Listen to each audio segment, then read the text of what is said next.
re-recording the intro of the third session for the suspension since I forgot to hit record on the first 10 minutes. But we're doing a little bit of a review of what we just finished during the kind of drive break and the cornering session.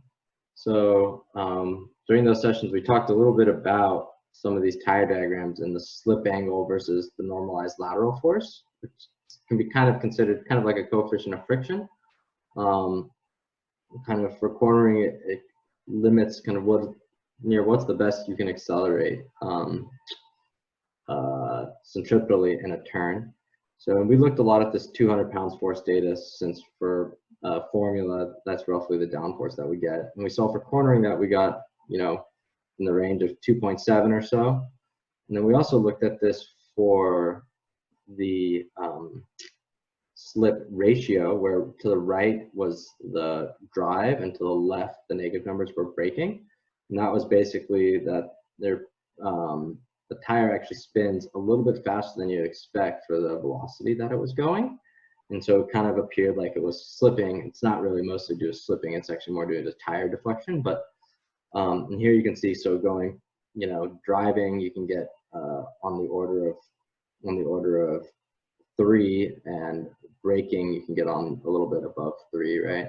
And so we plotted some of the maximums here. And so we saw for 200, cornering a little under 2, the downforce of 200 for drive and brake was also around 3. So just a little reminder. So for cornering,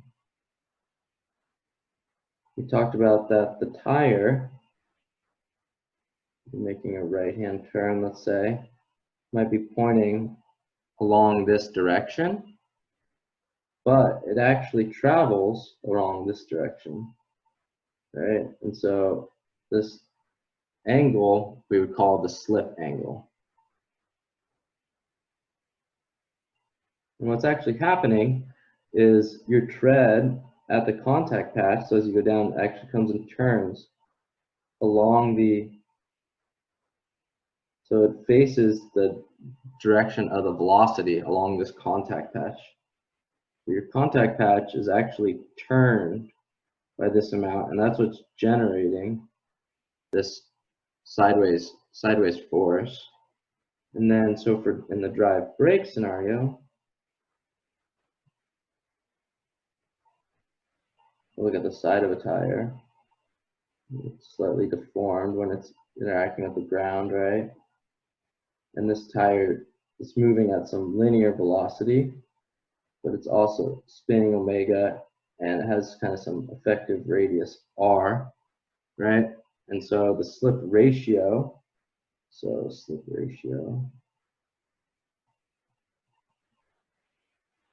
is equal to kind of the expected velocity of this effective radius over the velocity minus 1.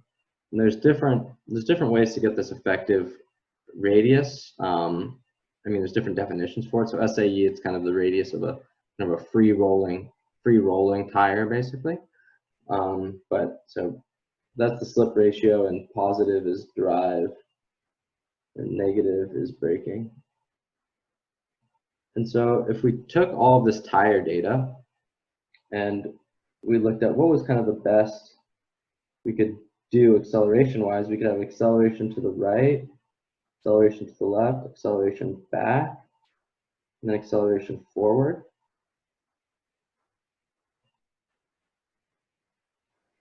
Acceleration forward. Okay, so right and left we saw was about the same, so it was about 2.7 Gs. Actually, I'm going to draw this on the outside. This was about 2.7 G. This was 2.7 G. We saw that we could brake at about 3 Gs. And the front, we could, if we had a 4-wheel drive and we had downforce on all 4 wheels, we could also accelerate forward at about 3 G. But because we only have downforce on our rear wheels, we do have some weight transfer as we accelerate to the back, right? But last time we calculated, maybe this is around 2.5 to 2 Gs, something like that. But let's just say it's 2.5 Gs. 2.5 G's here. And so this makes what's called the traction circle. It's not actually a circle, but close enough. All right, so this is the traction circle. So this is the most you can accelerate in any direction, forward, back, left, right. And so obviously you can't operate up here with your tire slipping, right? So you can't do a 2.7 G turn while accelerating 2.5 G's forward, right? You can only get inside this circle. Let's see here. In this range, basically, right? So let's see how that works on like a track. So let's say you have a start, and then you're going to drive and then make a right turn, make a left turn, a right turn, and then you're going to come back, right? So what's going to happen is you're going to start off with this start line, and right off the bat, you're going to accelerate as much as you can forward. So right off the bat, you're going to begin to go, and you're going to hit this point right here. So, and then you're going to accel forward, and you're going to accelerate, and then as you accelerate, you're no longer going to be traction limited sitting up here, you're going to become propulsion limited. So you're going to start to come all the way back down until you begin to reach your top speed, right? So we'll come here, then we're going to reach our top speed. So we'll do our top speed in orange. And so then our top speed, we basically sit here. So then we're going to go at our top speed to about here, right? So this is top speed 1, so TS. Here we have acceleration 1, basically where we're going to accelerate up to our top speed, right? And then what we're going to do is we're going to begin to do some pure braking to slow down into this corner, right? So we're going to brake, so we're going to jump to around here where we're going to be braking, right? So here's our braking 1, right? And after we kind of begin to do our pure braking, a good driver will kind of go into this, go into the turn, and they'll move, you know, hopefully as close to the traction circle as possible. Is, you know, extremely hard to do. So this would be kind of a good driver.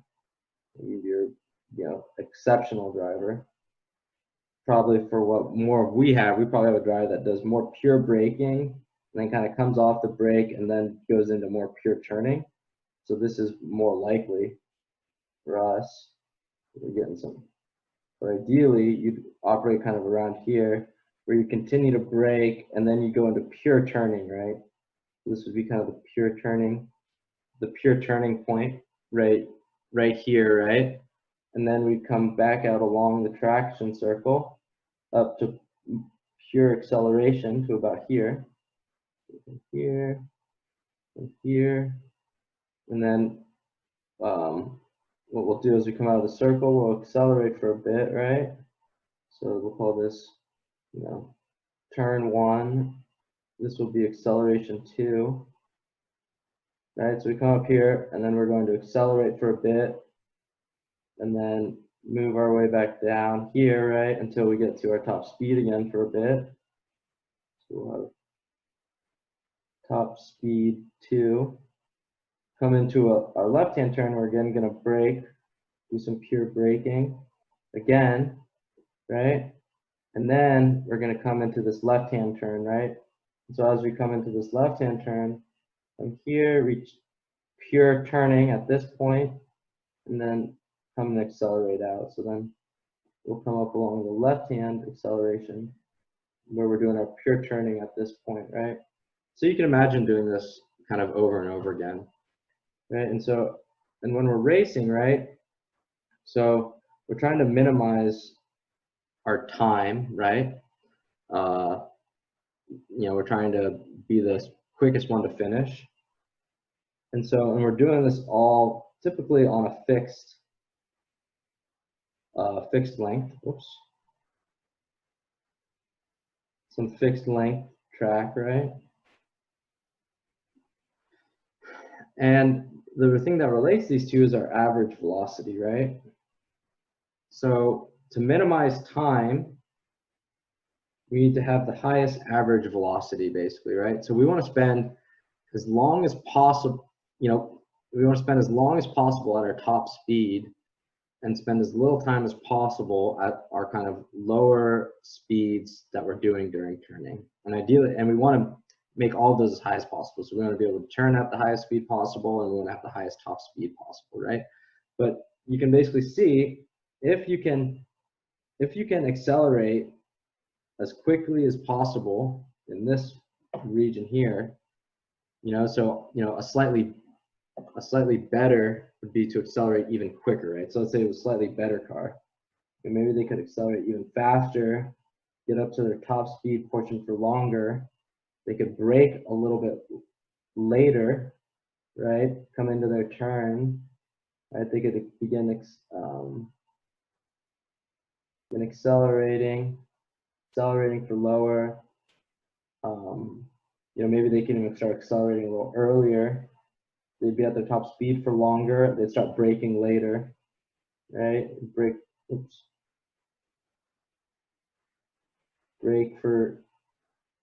less, hit this at a higher speed, or just brake quicker and come out of here, right? So this would be better.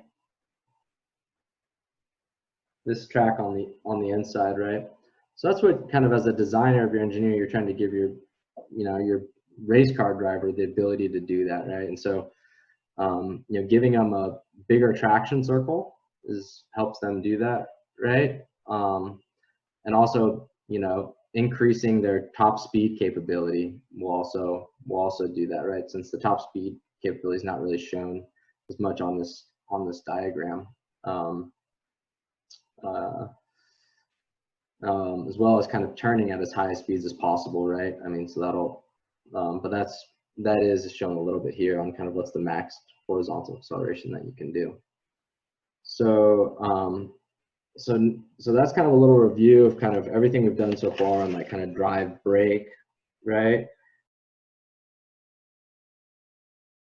The next thing we talked a little bit about was what should we do in terms of designing the wheelbase up until this point. So we talked about the wheelbase, right?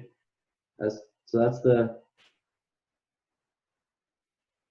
that's this distance, right? So we have the wheelbase, center to center of the wheels, and then we have here to here, we have the track width, right? And so what we typically kind of, I mean, more advanced simulation of like different setups on the car could help us with this. But what we have typically done, and at least makes sense to me, is with my kind of limited knowledge, would be to minimize the wheelbase. So typically we minimize this value, like to rules or packaging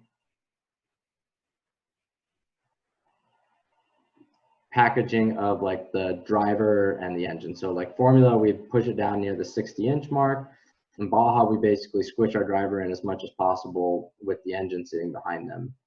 And so shrinking the wheelbase, one, it brings all of the mass in closer to the center of the car, so it decreases the moment of inertia, right? So instead of having a car that has big masses out here, let's say, that you need to rotate, which would be hard to do, we basically pull these masses in somewhat, which makes it a lot easier to get rotations, right? So we get bigger rotations, right, left and right that way by bringing the mass in. You can also tell just having a long wheelbase will just also increase your turning radius, right? So, if we just had the tire turned a certain amount here, a certain amount here, that's going to change what kind of your turning radius a little bit. So it'll have a geometric effect there. I mean, it also just makes it easier to make a lighter car too. So not only can you have less mass, but that's more centrally it's also, it's centrally located and it could be less mass, right? So typically we minimize the wheelbase based on the rules. And then for the track width, we look at kind of common trends. I mean, we'd love to do more detailed analysis, simulating lap times with different track widths for our setups of our car.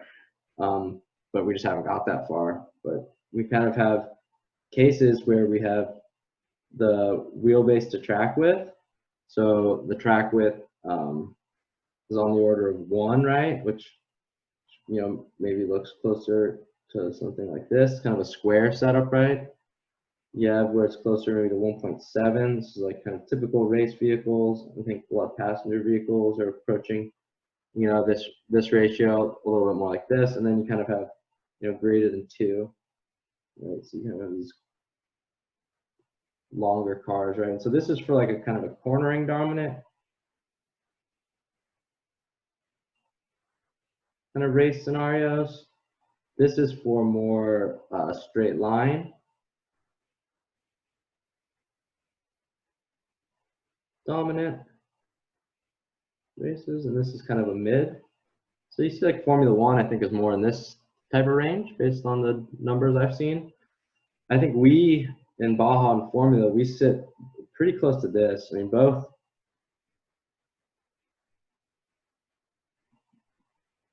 of these courses in general so far are pretty high turning. Not that too many high-speed straightaways, basically. And so we focus on, and what that basically means when we have a fixed wheelbase, that means we basically try to make the track width as big as possible, right? So we kind of have, so, you know, if you think about the wheelbase in all 3 of these scenarios, kind of the height, these are all the same. What's really changing is we're making our car wider and wider. What that helps with, so when you go in this direction, that's blue. So we go in this direction, kind of a wider track width car. What we get, so this is track width going up. What we get is reduced weight transfer in a turn.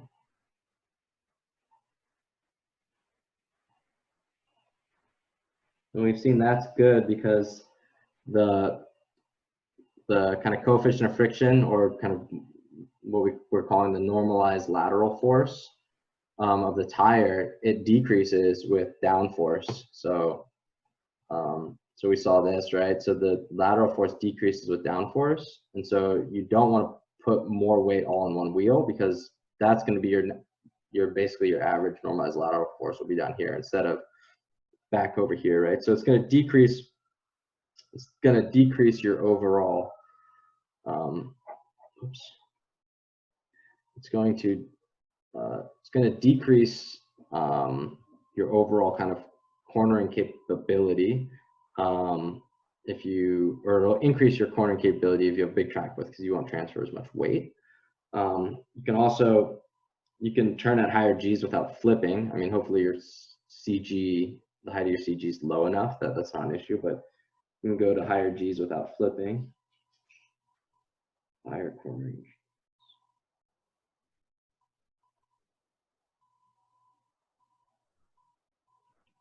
Hopefully you're limited by your tire slipping and you're not limited by flipping over. So that should also kind of be a first concern. But you also have reduced straight line stability. So that's what I typically read is the downside. You start making your car super narrow, is you'll start to get some of that kind of high speed wobble. So reduce straight line stability. When your car gets kind of, you know, about as wide as it is long, it starts to reduce kind of its straight line stability. And so that's why it makes sense that, you know, you have these straight line dominant kind of courses, high speed, basically you have these kind of longer, skinnier courses, like you imagine dragsters are kind of the end of the spectrum here, with their even more than 2 to 1, right? Or you see like land speed record cars, right? They're super long, right? All the way down to kind of go-karts is this case, right? Where, yeah, kind of this karting, which is more low speed, but a lot of turning, they go down to closer to kind of a 1-to-1, kind of 1-to-1 ratio. But I'd love to do simulations of these and look at, yeah, different setups to see what minimizes our, you know, get real numbers on what will minimize our lap times basically for Formula SAE or Baja type rate, you know, racing circuits. So with that, I think we want to start getting into a little bit of the little bit of suspension and starting to talk about kind of the objectives and requirements of a suspension system. So let's get going. All right, so that's basically everything we've covered up to so far.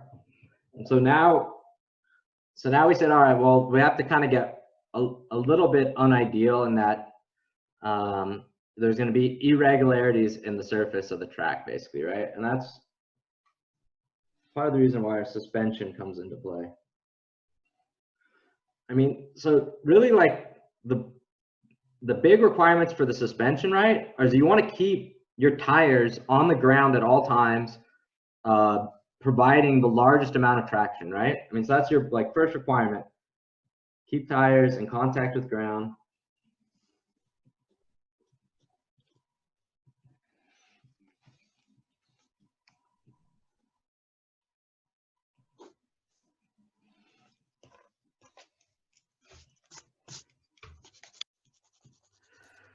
Right, maximizing traction, right? So you don't want to put them you know, in a geometry where they don't have good traction, right? You don't want steep camber angles, right?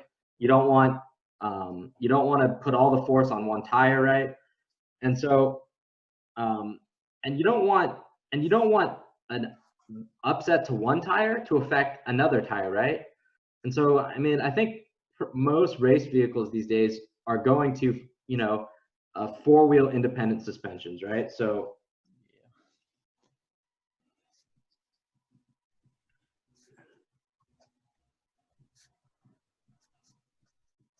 you know, this is kind of the norm.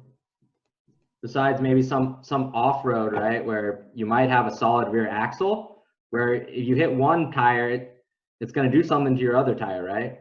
But in general, we basically, if one tire gets upset, we don't want it to, like, gets hit up, we don't want that to affect any of the other three, right? So all four of the tires move independently on our cars, right? Or not, I mean, not on every car you drive, but on the cars we design. All right, so that's like first thing. So two, we need to keep the travel. We need to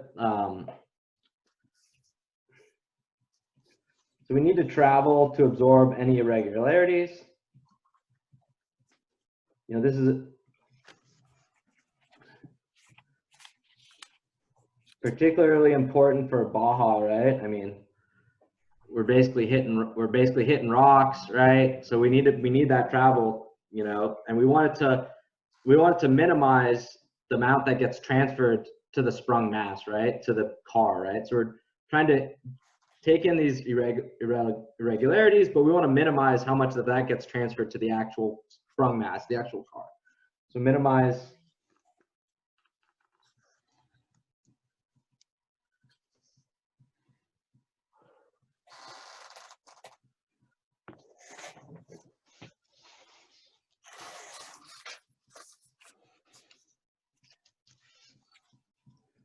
And we also don't want this thing to upset other important things, like the toe, right? So as your tires go up and down, you better hope as your tire goes up, it doesn't toe, right? I mean, you don't design your suspension right, it's going to go up and toe, right?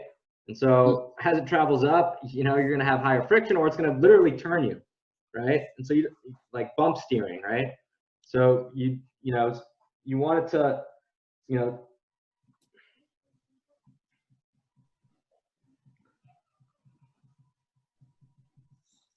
so without affecting toe.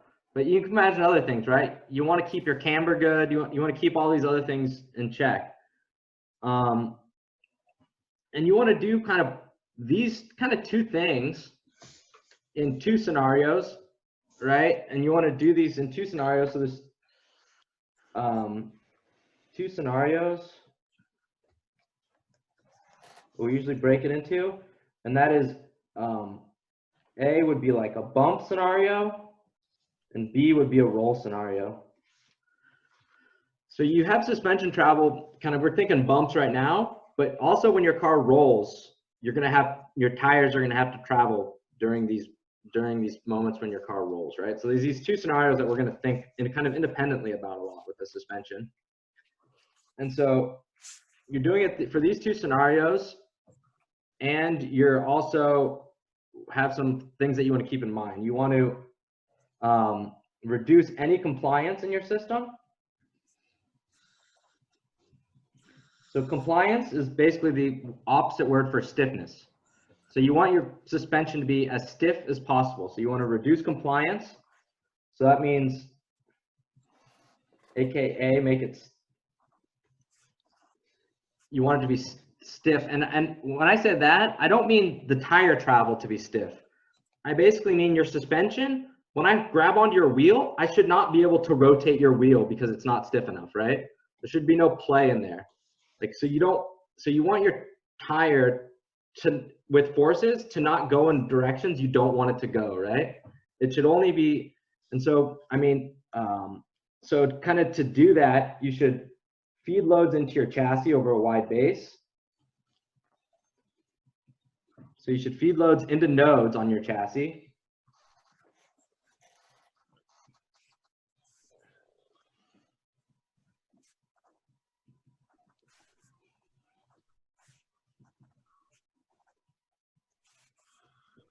And you would do it over a wide base. I mean, ideally, if you can put it, so if you put it in two nodes next to each other, you're basically moving one bar on your frame, right?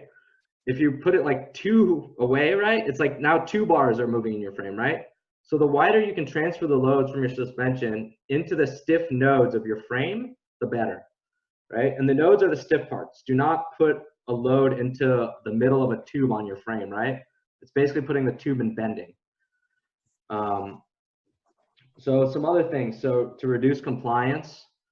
So if you're trying to hold something from rotating,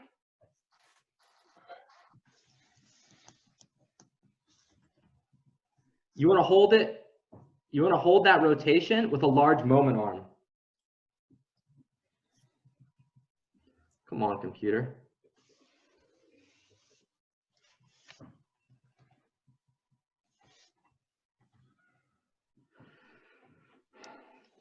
Sorry.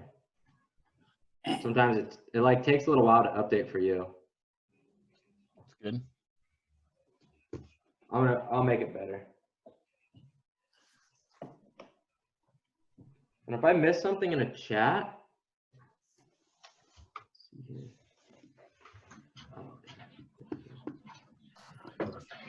give it a little tap.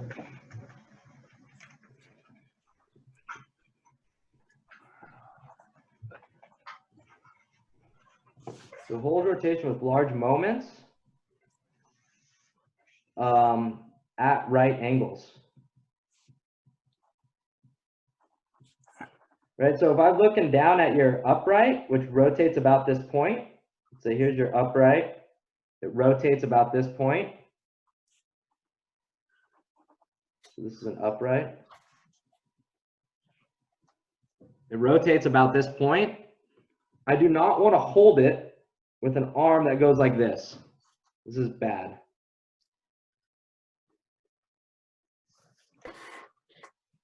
Right, for 2 reasons. So like your toe link, 1, you have an extremely star moment arm, and 2, it's not at a right angle. It's not at a right angle to the moment arm. So the forces, so basically any kind of like moment that's put onto your tire is going to be really hard to hold with this link.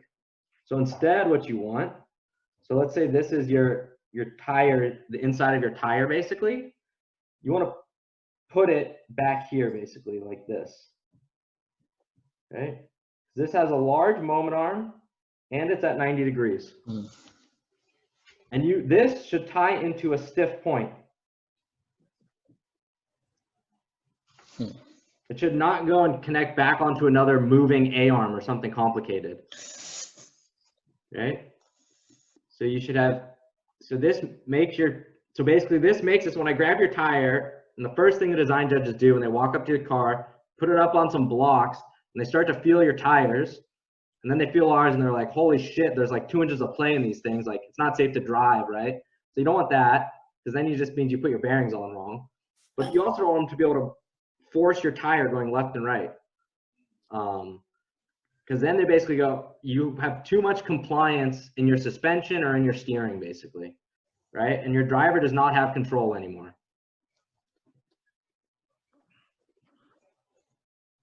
Chris, do you want the upper and lower A-arms to be parallel with one another when the car is sitting static?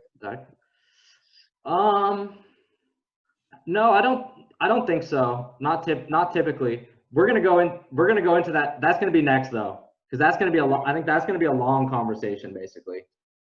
That'll be it.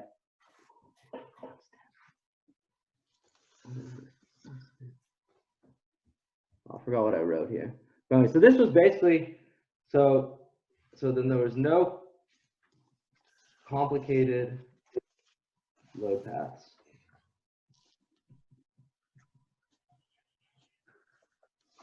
So like, okay, like put this arm right into a node.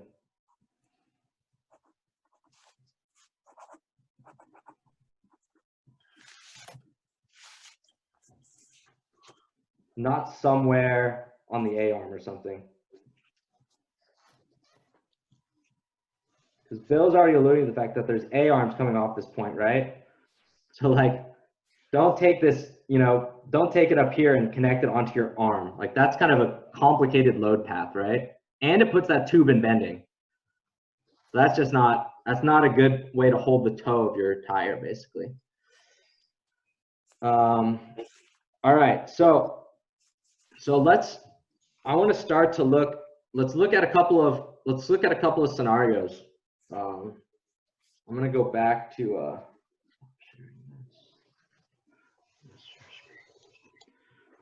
so like the first thing I'd do if I was going to build a suspension is I would go into a 2D modeling program, and they're everywhere. So I like this one, VSUS. So if you got a computer right now, pull in vsusp.com, basically. So vsusp.com. So this is going to allow us to do a full kind of modeling, full modeling of our front suspension. So once you kind of have that up, first let's look at my screen because I just want to kind of get you oriented first, right? So there's two scenarios that your suspension's got to handle. One is roll. So if you see what happens here, right? So when the car rolls right, see the tires roll a little right, roll left, roll right. The tires roll with the car basically, right? So you can also have the bump scenario, right? So for example, here I'm bumping the left wheel up and down, right? And you see how the angles of the tire can change, right? So one thing, right? You want this tire to stay vertical. You don't want it to, in both of these scenarios, you want it to stay vertical, and you don't want it to, and you also don't want it to change its track width. So as your like tire bumps, you don't want this tire to move in and out on the track. So that basically means that like, or like as you roll,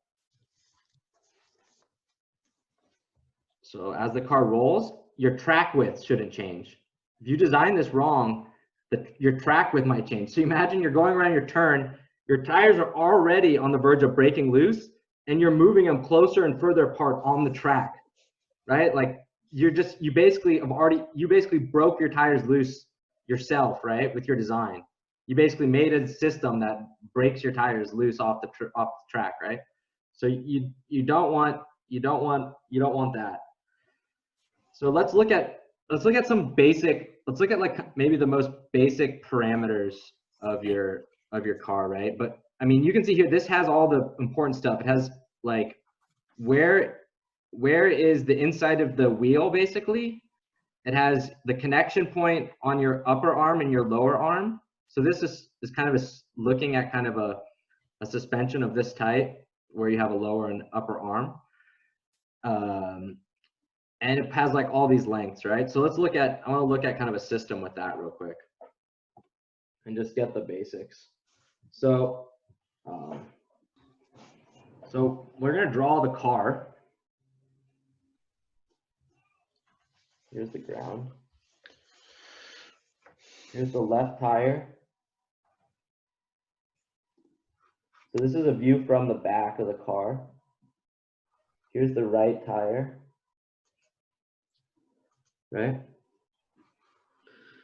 And then we're gonna draw just some A arms right now. So here's your top arm.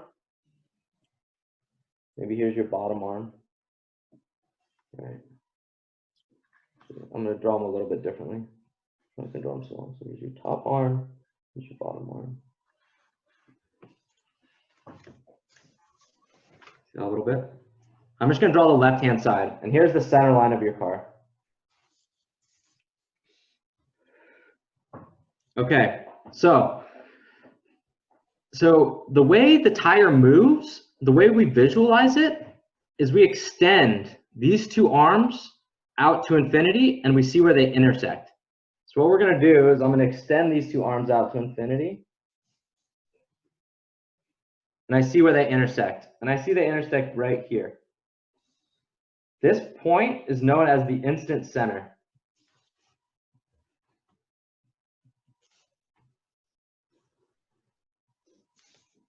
Of your left wheel. What that basically means is you could visualize this tire as being on a single arm that pivots about that point. So you could think about this tire as just an arm that pivots about this point. So the tire basically just pivots around that point. So we could just pretend, you know, this is the pivot point, and it goes around our tire and holds onto it and goes like to here. And so when our tire goes up and down, you know, this whole thing kind of goes in that direction, basically, about that pivot point, right? So that's don't draw that, but because I'm getting rid of it. But that's how you can think about it. And that's important for several reasons, because you can think about it, if that's kind of the pivot, the way it pivots about, that's where the forces basically go through, right? So what you draw next is all the forces on your tire come through the contact patch underneath, right? And we connect the line between our contact patch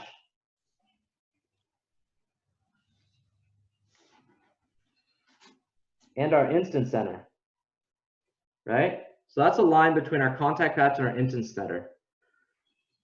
And where that intersects the center line of our car, at least in the static case, this is your roll center.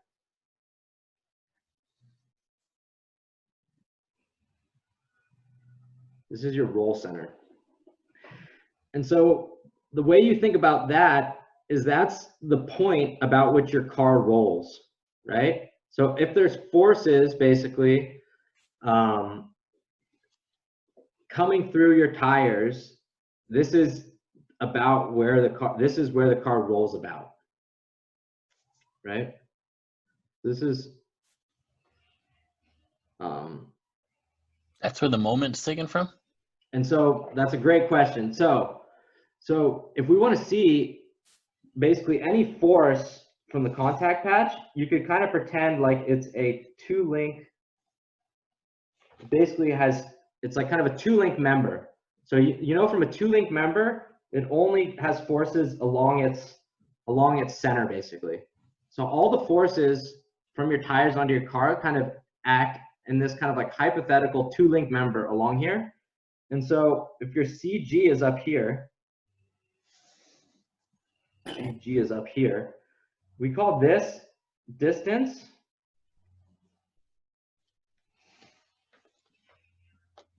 our roll moment.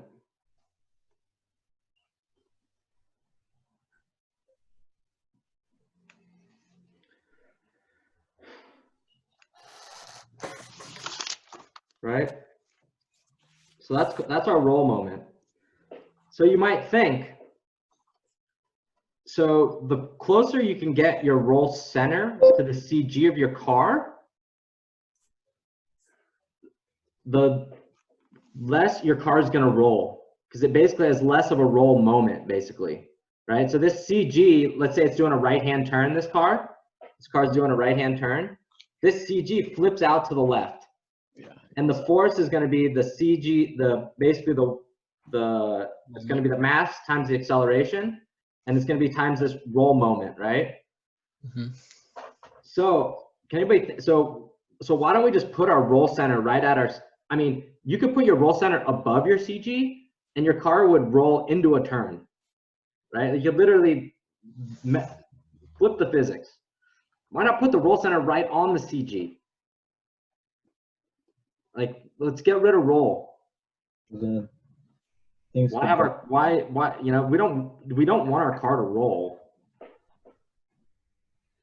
because then the forces, or I guess all the energy is gonna go somewhere else. So if you, I mean, if you do it that way, then you might have to beef things up, or like, I don't know, places that both are connected, make sure those won't break. So I guess, so David, Suspension absorbs it. if you move the roll center up, what happens to this angle? It gets bigger. It gets bigger. So this two-link member, it gets steeper and steeper and steeper, right? Mhm. And so if I apply a force here, this gets transferred through here. And if that's steep, what does that force that's steep do to your car? Amplifies it. One, Yeah. it gets amplified, and two, it's a vertical force on your car. That's jacking. So that's what you call jacking. So you get that roll center too high, your car's gonna jack, right? And so swing axle cars are really known for this, right? Where you basically, so swing axle car, right? Yep. So let's say you have your diff, and this comes off to a tire down here. So swing axles like this, and they have a U-joint right here. And so this is your instant center, and so your roll center is like way up here, because you imagine it's like goes, you know, the tire I mean, it's even higher than what I drew here actually. And so what'll happen is these cars on a turn, they'll jack up so much, this tire will flip under the car, basically, and you'll roll over your tire. So roll moment, so you want this to be as small as possible, but you also want theta to be as small as possible, right? To avoid jacking.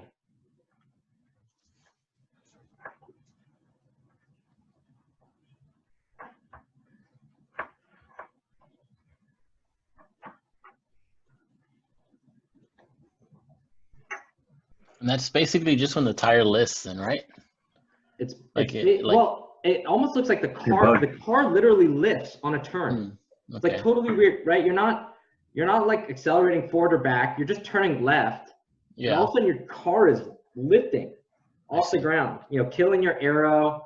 It's messing with all your suspension geometry, because all of this stuff we draw it when our car is sitting static, right? But all that stuff changes when the car moves. That's true. Right? Yeah. So where you put this is a matter of debate, right? Like, I mean, I would say typically, I think you probably put it near the middle between the CG and the ground. You know, but you know, whether you put it a little bit high or a little bit low probably depends. Like Baja needs the right height. So Baja probably puts this roll center has to put this roll center a little bit higher. A little bit higher than they'd want for trading off other stuff, right? I see. You know, Formula might have more control of it. Formula might be able to get it low and use other things to avoid roll, like, you know, sway bars and stuff, right? I see. So it depends on application. Yeah, totally, right? But it should be somewhere. Your roll center should definitely be somewhere between your CG and the ground, right? You know, if the roll center is in the ground. If the roll center is in the ground, you have no jacking, which is great. Your car doesn't lift, but your roll moment's huge, so you roll like crazy. If you put your roll center up at your CG, you don't roll at all, but your car jacks like crazy, which is bad, right? So you trade them off, you know, and the CG of the front of your car might be different than the back of your car. So you might need to move your roll centers based on your CGs, right? So if we look at so like for here is an example of a formula car, right? And so the CG of the whole car is like here. But if you cut it and look at the CG of the cross sections, it comes and raises up where the driver is and back down. And so the CG in the rear of the car might be different than the CG in the front, right? And you basically, you can say that, so this is basically your mass concentration in the rear, mass concentration in the front. Here's your roll center in the front and your roll center in the rear. And that makes basically a roll axis, basically from the front to the rear, right? And so your car rolls about this kind of roll axes actually along your whole car, right? And you probably want the roll moments to be similar in the front and the rear, right? You probably don't want to roll a bunch in the front and not roll in the rear and stuff, right? So we talked about bringing in all of the mass as close to the CG as possible to decrease moment of inertia, right? That was one argument for decreasing the wheelbase. What do I actually want to get to? This is tires. We talked about tires. We talked about this. We talked about traction circles. We talked about, nobody cares about brakes. We don't even brake on our cars. Brakes are for fakes. This is what I wanted to show. So there's Is there a way? Go, Bill. Is there a way to calculate the center of gravity as far as height from the ground? If you had a full CAD model of the car, SolidWorks would do it. Your other option is to put your car on a tilt table and see how high until it tilts. If you knew the angle when your car begins to flip, you could figure out the roll center height.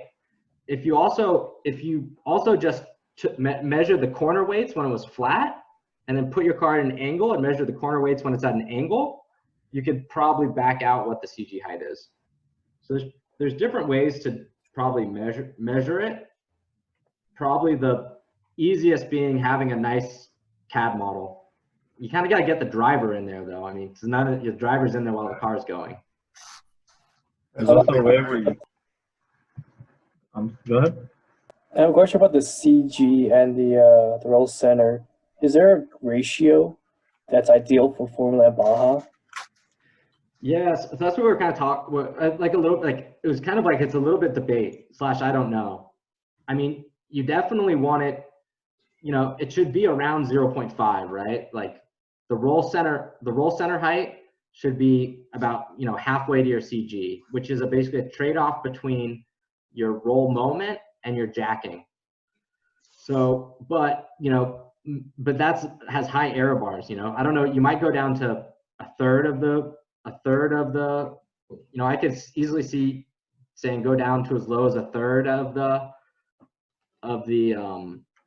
CG height, or go up to 2/3 of it, you know what I mean? So I think that's, it's something I don't know, and you know, it'd be really interesting to figure out, you know, what professionals do in that area. But it's for me, there's no obvious answer between kind of, I mean, maybe it's how sensitive are you to jacking versus how sensitive are you to roll, basically, right? And so you know, I think I mean, it's a good question. And like Baja's weird, right? Because like Baja just flips their rear of their car out. They don't even turn with their rear. They just kind of drift with the rear of their car. So that also kind of messes with things a little bit. But yeah, my instinct is that you typically kind of split the difference. If you have a real stiff car like Formula, maybe you don't worry quite as much about roll, and you probably go a little more to jacking. But Baja's we're super compliant. We don't use sway bars, so we are kind of sensitive to roll. You know, our CG is way up in the air. So yeah, so I mean, I think it depends a little bit, but it should be a split the difference type thing, and it's something I don't know a lot about, to be honest. I feel like it's preference too. Like, I mean, like, I guess like F1, yeah, like a I prefer driver winning. preference. So whatever makes me go the fastest is my preference. Well, if you can't drive the car, then you're out of luck. Yeah, I mean, keep going, David. So I feel like, I mean, at least in these books, they kind of like generally point like, okay, in this region, and then from there it's like, okay, now it's, I guess in F1 it's more like, okay, what is the other guy doing because they're winning, and then they kind of like generally have like a range and they pick it, and then from there it's like the driver, at least like in that sense, because they're like professionals and they kind of know what they're doing. So, and then okay, that didn't work, and they switched a little bit, but I think like, you know, you could ballpark it. Yeah. I don't think I mean, there's a right- I think too, it's like, so there's some of this stuff where it's like, yeah, like a driver has different abilities and they could handle stuff. You know, they could, you know, the difference you would make as an engineer is kind of washed away by what the driver's doing. And then there's stuff where it's just like you are handicapping your driver compared to other folks too, right? And so it's hard to say in this case, if you do it bad enough, you know, yeah, maybe 1 or 2%, going jacking versus roll, maybe it's a wash, you know, depends more on the randomness of what your driver's doing. But like if you're way off, right, like it doesn't matter if you had Hamilton and, you know, and they had David Ariano, like you're still not gonna win, right? So join Chris's meeting. they'll win with David. I don't know if Enrique wanted to say something. No, doesn't this have to do more with like that like just that one plot we were looking at the other day, where it's like it might be a good idea to get like equal amounts of load transfer in the front and rear. Yeah, but this is like a little bit, right now we're talking about the roll center height, right? So I think you definitely want the same roll in the front and rear, but it's like, what do you want to favor having roll, or do you want to favor having jacking, or like, do you want to minimize roll or minimize jacking, right? So that's dictated from the tire.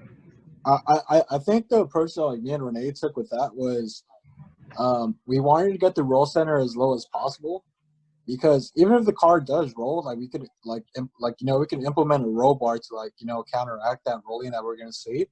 But with jacking, you know, we didn't know how to counteract that other than like making the car heavier. So that's why we went with like a low roll center.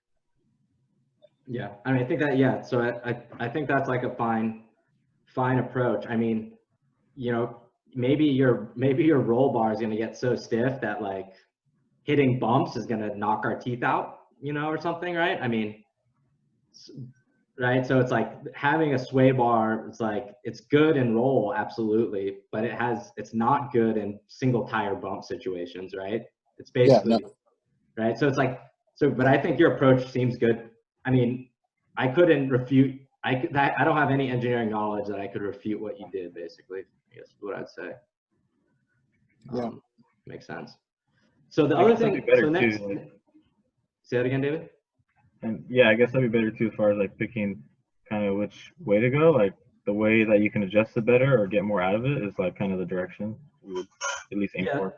Yeah, that's a good point. Like, you know, like if there's other knobs we can tune on roll, maybe we sacrifice a bad roll because we have other knobs to tune, right? That's kind of the way you're kind of saying it, David. And I think that makes sense. So there's a lot of different types of suspension, right? Like Formula, we immediately jump into double A-arm across the board, right? Baja, not necessarily, right? But keep in mind, so that's how we calculated the roll center for a double A-arm suspension, right? But so like Bill said, so Bill basically said, well, what do you always want parallel A-arms, basically, right? Well, you see what that does? That puts your instant center out at infinity. Mm-hmm. So if you have parallel, it puts your instant center out at infinity, and it puts your roll center down in the ground, right? Which is basically what Enrique was kind of trying to do, right? But that's the sacrifice. You have really high jacking in that case. So this is probably a little bit more classic. So you have unequal length. Partially the unequal length also gives you camber through travel, which is good, and that starts to pull your roll center off the ground. You also have a McPherson strut, which is a little different in that, like for us, we take our shock and we put spherical bearings at both ends, so it does not restrict any motion. So one thing a suspension designer should think about is any object has 6 degrees of freedom. It can translate in 3 directions, you know, forward, back, left, right, up, down. It can also rotate in 3 directions, right? And so with a tire on a car, you want to restrict 5 degrees of freedom, right? You only want 1 degree of freedom travel up and down in like a specified travel, right? So whatever your linkages are, it should restrict 5 degrees of freedom, right? So, so for example, a double A arm. So like a double A arm.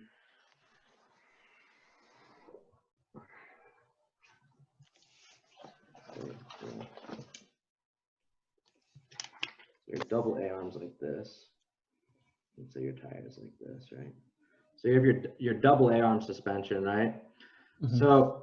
So each A arm basically takes out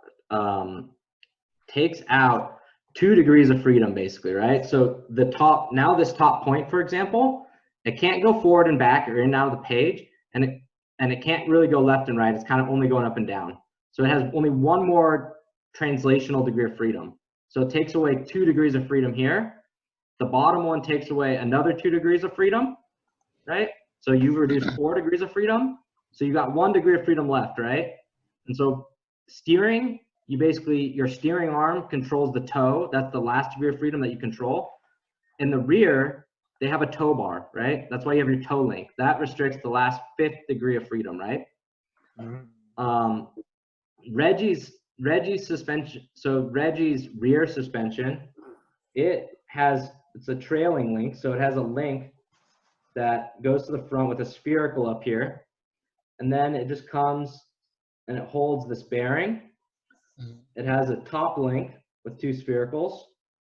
And then it has a U-joint with rotational symmetry, right?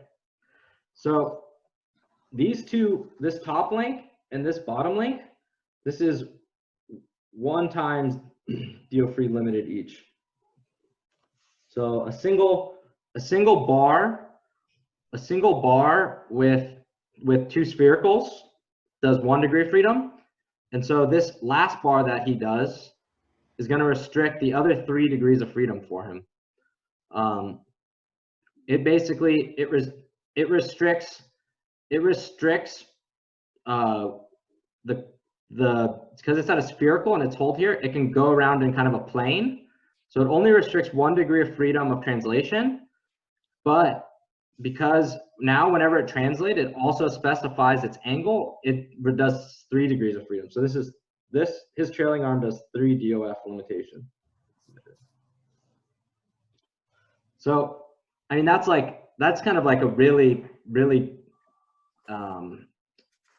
basic thing if you're trying a new suspension, right? Is you got to think about like, hey, how am I going to limit 5 degrees of freedom, right? And that's like a classic kinematics problem, right? Like, you don't want your tire just to be flopping around, right? Like, you need to limit it so it just travels in 1 direction, right? So, so all of these suspensions basically do that. And so the difference with the McPherson strut is it does not have sphericals at the top and bottom. So it does not allow this like angle just to change with no force. Basically, it kind of fixes this angle a little bit. And so this McPherson strut, the strut is now a link in the system, basically, right? Yeah. So that's why where it mounts now has an influence on your roll center, right? So this is how you calculate your roll center from a McPherson strut. The swing axle, the one where you basically just rotate about this, point.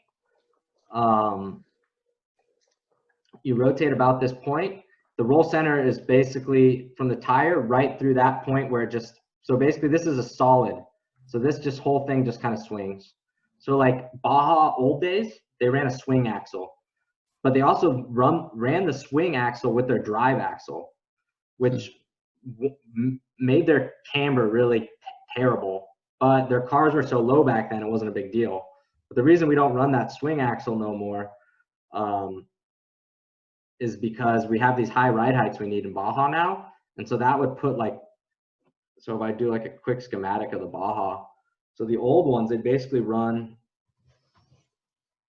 their gearbox, they run a shaft out, they run a U-joint, and then they'd run this straight to their tire, right? And so this would always be a right angle.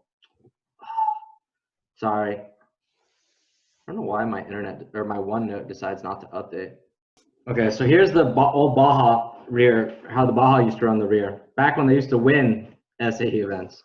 So they have their gearbox, it would stick out, and they would have a U-joint here, and it would go right to here, right? So the car was low, though. So the car was kind of down low, which meant that this tire kind of was flat. But now you imagine if your car goes like way up here, and you have this, and now you have this, it means your tire's camber is like pretty nutty, right? So that's camber. So when you look at the tire from the rear, the angle it's at, that's camber. So that's like, you know, you don't want to be running on the edge of your tire like this. So that's why we don't run it so much no more. But you kind of see, interestingly, for like, if this wasn't a drive shaft, you could have it rotate into like a dead stub of an axle, basically, right? And so you could, so for like a non-drive wheel, you could do more interesting stuff. Or you could run, you know, somehow you could do a swing axle and run CVs through there. So keep in mind a CV joint, because it allows plunge and it has two spherical on both ends, it does not restrict degree of freedom. So for example, Baja, if you run 4-wheel drive in the front and you run CVs, that does not restrict a degree of freedom like the U-joint would. So you still need to restrict 5 other degrees of freedom. So you could run the exact same suspension with a CV in the front if you're a Baja next year, basically, right? So, and that's why like Formula, for example, right? Their CV drive axle does not, but Baja's does, right? And then you can see these like swing axles, basically, or like these solid rear axles, right? The roll center is right at the right at the diff, basically, right? So those are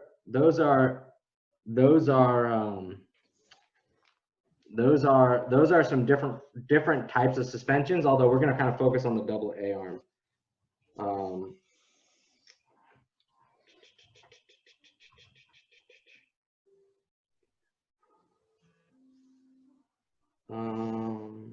Okay, so the other thing we want to talk about is the camber with travel. So for like Baja, who they see a lot of bumps, they might want their tire just to go straight up and down, right? So I'll do a first one here. So this basically has different sections for the different sections of the car. And I'm just going to start with like a Baja square car, right? So the ride height might be like 12 inches. So, and it's nice when you hover over it, it basically shows you what this is, right? So maybe this is 6. You know, you can leave this as 1. We'll make this 6. We'll start with a square, and that's maybe the height, right? So this is maybe like the Baja, and then we'll go to our control arms. So maybe my top one, so this maybe needs to be 14 and 14, let's say. And let's make my steering knuckles. So this is 5.9 out. Let's make this 5.1, 118 also.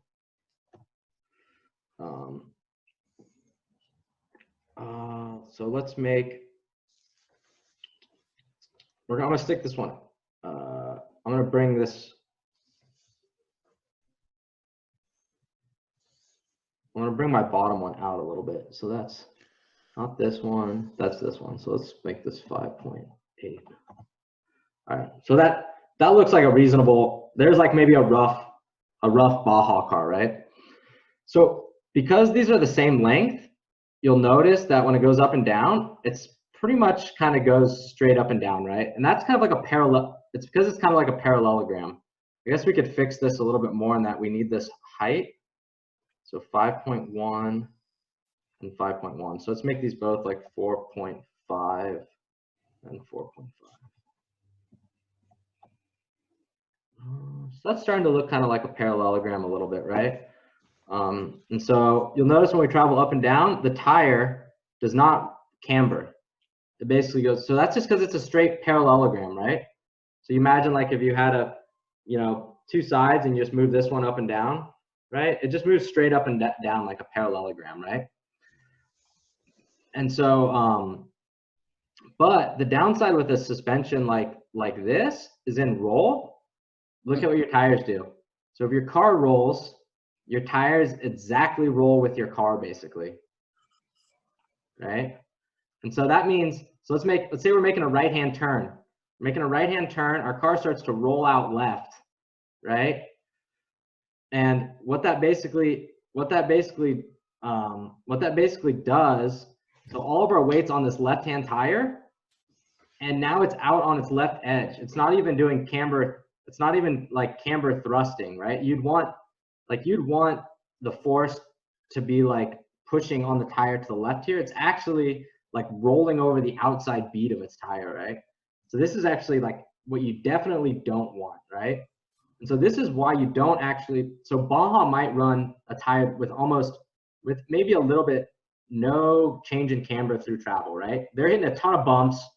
You know, they're not worried about high speed cornering as much, right?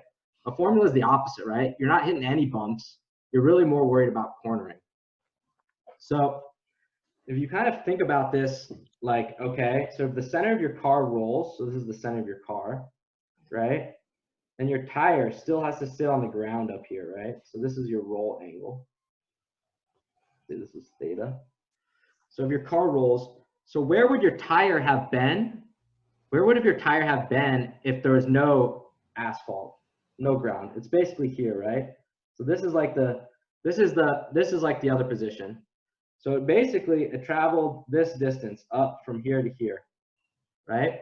So it basically traveled up that distance, and this angle from here to here is theta, right? And this is the distance, let's say this distance D.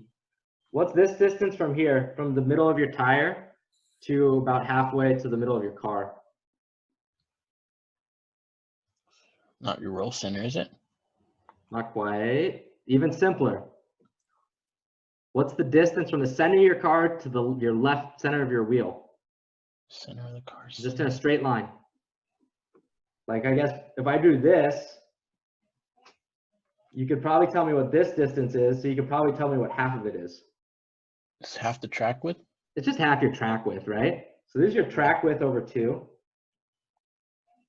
right? So can anybody tell me what D is? This angle is also theta.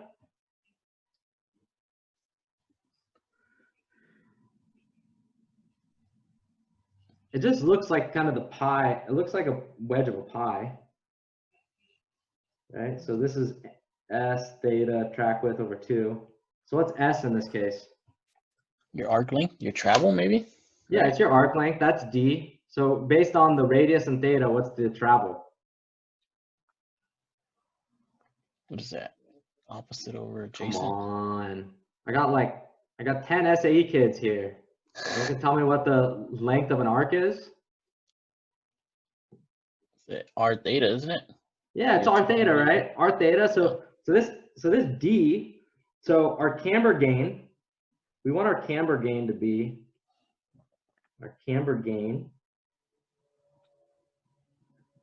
should equal to the theta that we travel over the distance that we travel D. And we know this theta, and Rafa said this is the track width over 2, that's R times theta. So these cancel. And so this is equal to 2 over the track width in radians.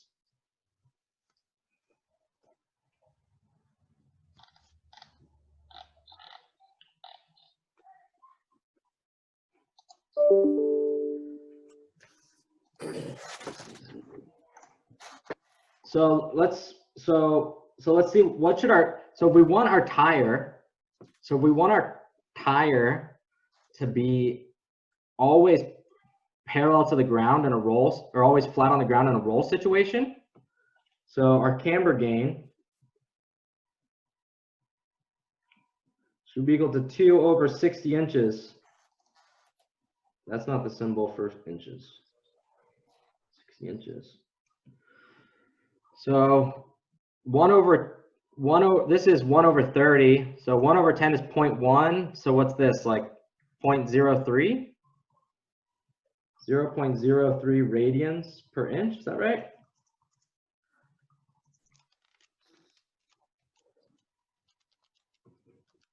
Yeah. Okay. Yeah.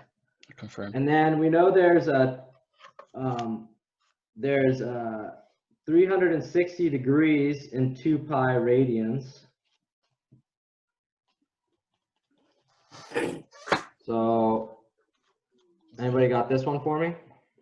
Times 360 divided by 2 pi, 0.28. it's 1.909.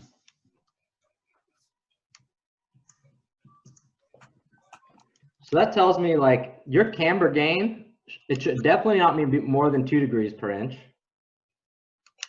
right? You know, so like if you want it to stay perfectly flat, you should camber in 2 degrees. Your tire, as it goes up, should camber in 2 degrees.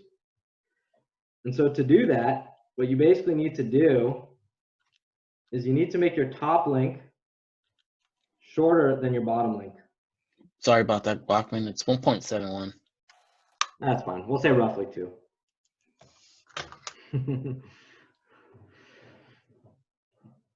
Because this is actually 3.3, right? It's like 3.333. So it'll be a little higher than that, right? And so what happens? So you imagine that if these points are fixed, this is fixed, and this is fixed. This travels in this arc, and this travels in this arc, right? And so because the top arm travels in a tighter arc as it goes up, that means it starts to pull right before the bottom one does, which gives you negative camber, right? So your if you want to control, the easiest way to control your camber gain is to make uneven length A-arms basically, right? And make your top A-arms slightly shorter than your bottom, right? Of course, I drew a roll center in the ground. So you don't want, you know, you got to get the angles right and that sort of thing. But so you still got to get your roll center right. But basically the length, I mean, the starting angle will also affect it too. You know, like obviously if like this arm like started off at some crazy high steep angle, that would change things too, right? Because that means when it would swung away from the car. So you get like you imagine you had some really steep arm like this, it would swing out to start, right? And so like that would give you like some bad like camber out basically to start, right? So you don't want that either. So I mean, so keep in mind it's not just about the lengths, but kind of as you're kind of close to parallel, it's kind of a lot about the lengths, right? And thinking about the arcs in which they're going to travel, right? So, and typically you're going to have your top, and that's why your top arm is typically going to be a little shorter than your bottom, because that's going to give you some negative camber, you know, some camber in through travel, which is basically what you want. So maybe we should do, okay, and the other thing you want to do is, so let's stop share.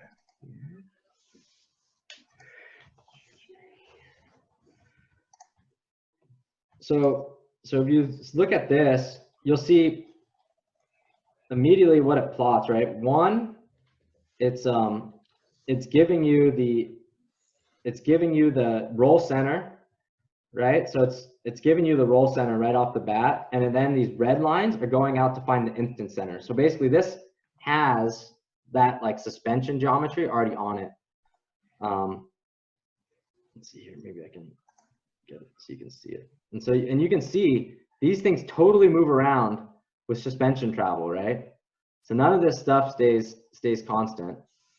I'm gonna bring my ride height down.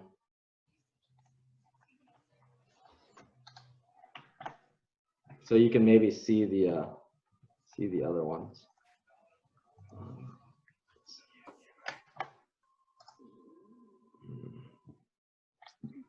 I'm going to I'm gonna make my top one control arm, make this one like 10 inches. Let's make this a little shorter. There you go. Nice. So now I gotta change my steering knuckle. So this one I need to push out a bit. So I'm gonna put this one to 8 or so. There we go. Let's see here. And then I'm gonna move this steering knuckle down. So here, let's move this to 2.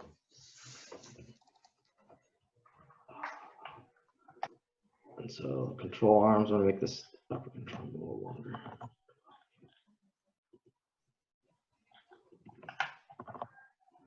Sorry.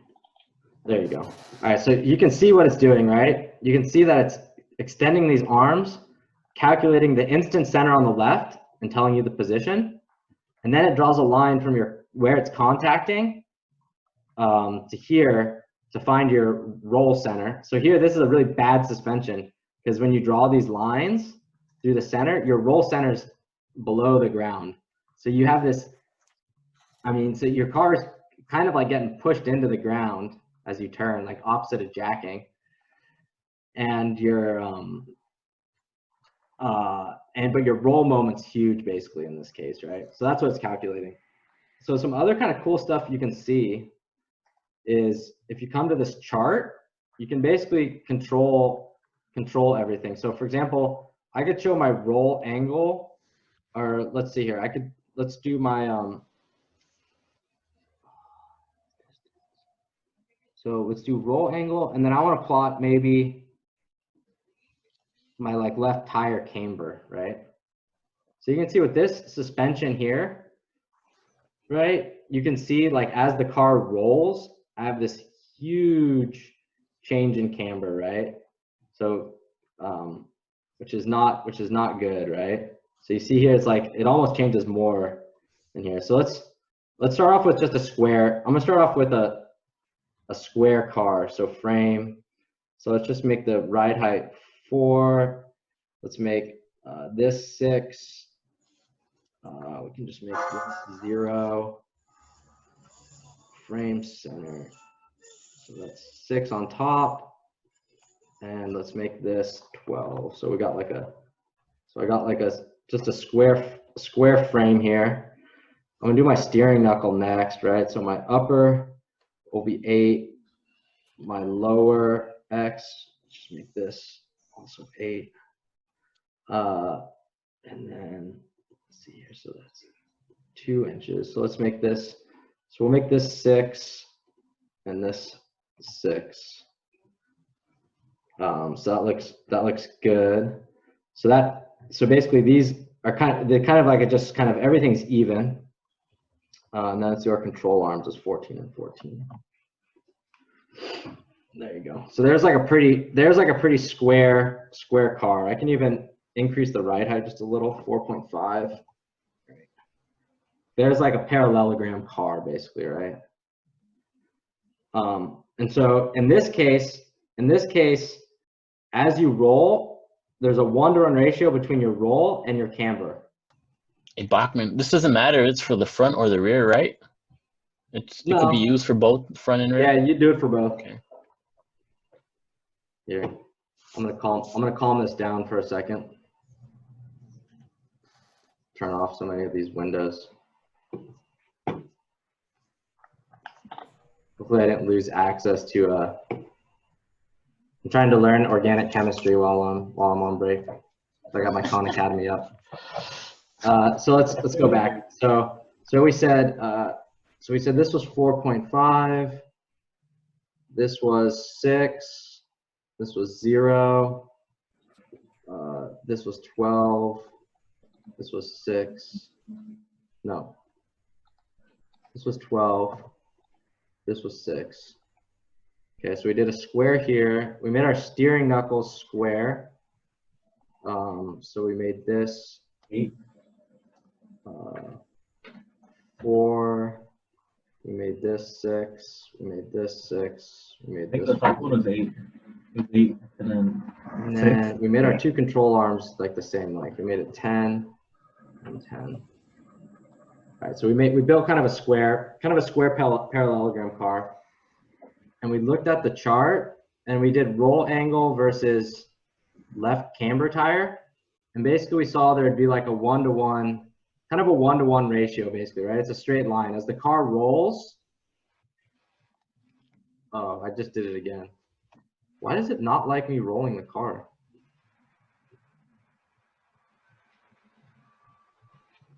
Anyway, so let's start. So I'd be curious. Maybe I'll break you guys up. Let's do like a quick rough suspension. I'll break you into rooms for Formula and Baja, and see if you can go through. First thing you gotta do is get your tire right, and then get the rest right. The other thing to keep in mind that the longer you can get your arms, the less you'll notice your tire will move across the track when you're in a bump scenario. So the good part about having long arms, remember I was talking about how like if this moves up and down, these tires can scrub. Maybe I just got too many of these windows open. My Firefox is weird.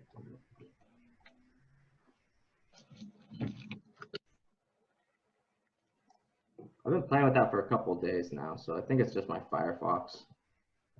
So hopefully yours doesn't act up too much. It's usually pretty stable.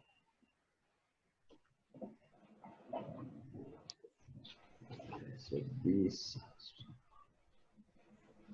so for example, like if I move the ground all the way down, you see how the track width will kind of change of the car. So if you make these control arms like really short, like 3 and 6, right? You'll notice that this effect gets more pronounced just with a little bit of travel. So that's one good part about having like long arms, basically. But yeah, so let's start. I'm gonna put you guys in rooms. So Baja, I'll put in a Baja room, and Formula, I'll put in a Formula room, and you put one person in charge of controlling it and sharing the window. First thing to do is get your tires right. The next thing to do is to get your ride height right. Like Baja, they need their car to be 12 inches off the ground, right? And so, because they need the ride height. And then you can start to mess with your frame, mess with your steering knuckles, your control arms. And then the other thing you want to keep in mind, so let's get this back to where it was 9 and 12. When your car goes in bump, you want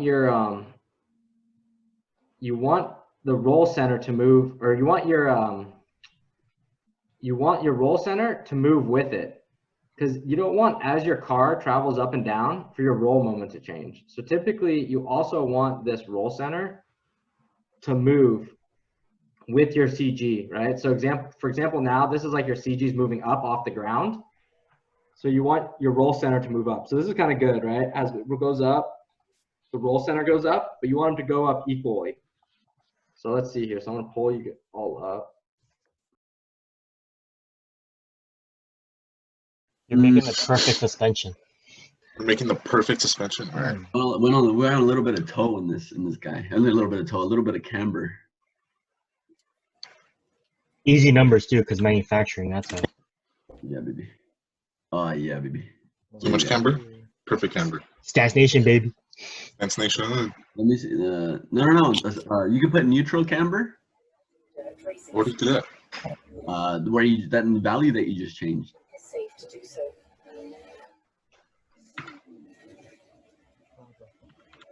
Yeah. Like that, and then change the distance on your frame side to make it smaller than your kingpin side. That's a break and this is break. You know what I'm talking about?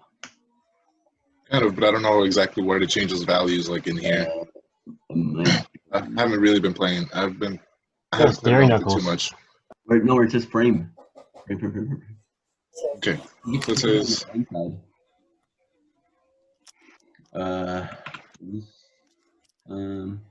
Go to frame center upper mount X.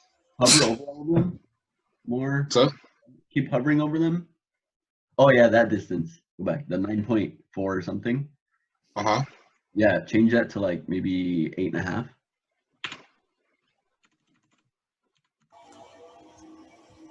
Yeah. Okay, now let's see the travel real quick. Now you got a little bit of camber. Yeah, camber and travel. The static, you're in neutral, right? More or less. Yeah. And then as you go up, it'll camber. And the reason you want that is so that when you're steering and that you're making like a really sharp turn, naturally when you turn, it'll want to roll your tire into a positive camber. So having it neutral allows it to roll, but it'll still keep it. It'll come close to neutral camber, but it won't actually go all the way positive. Yeah. Which is cool. Do like grab the triangle arrows like in the middle and then go up and down. Let's see where that CG goes. Oh my god. No, reset it. Come on, reset. Okay, there we go. This one, right? No. Go up. No. Go back down. Down. Yeah. Yeah, baby. Wait. Okay, so roll center's going down, right? As it should. I think you're going to something. Yeah, so the frame itself is going like, it's kind of weird because the tires are moving and it's not really the frame that's moving. Yeah, but if you could think about it as like the frame going up, then the CG is going up along with it.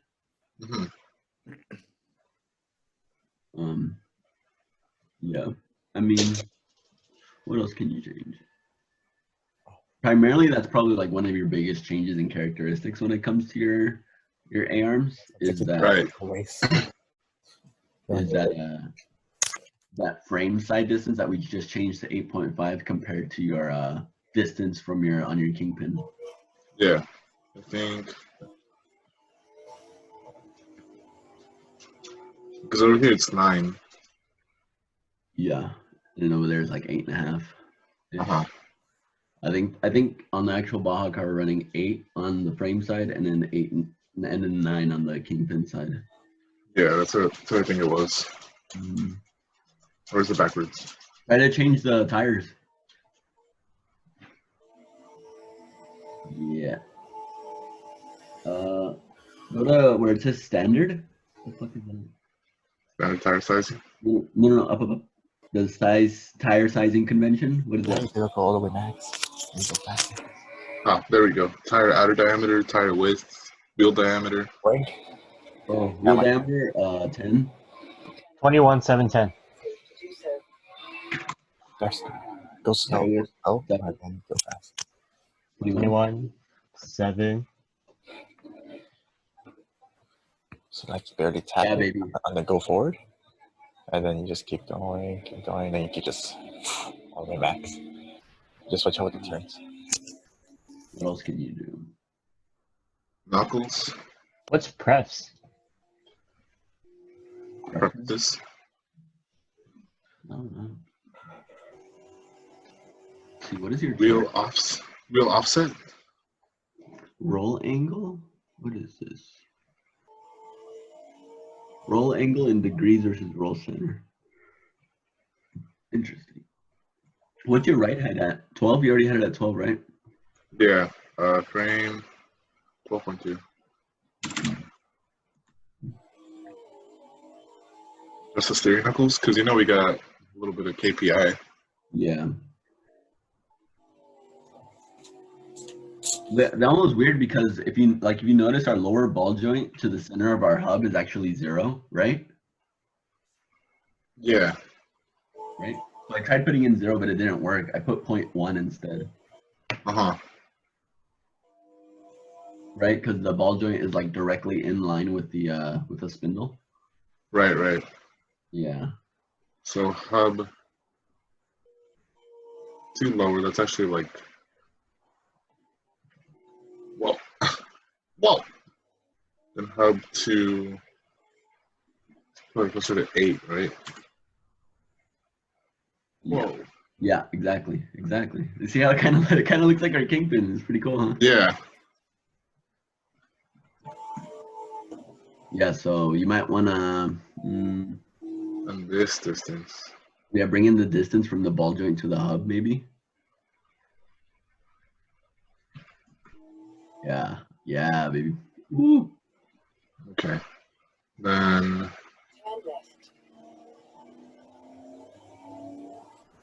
Who's playing Forza? Calvin. Calvin, what are you doing? It's not me, it's my brother. Sure. Try to make those tires straight. Yeah. Yeah, it's gonna be with the control arms, maybe. Yeah, you could do that. The upper one, you could probably shorten it a hair. Oh my god. What did I do? You're doing an insane number.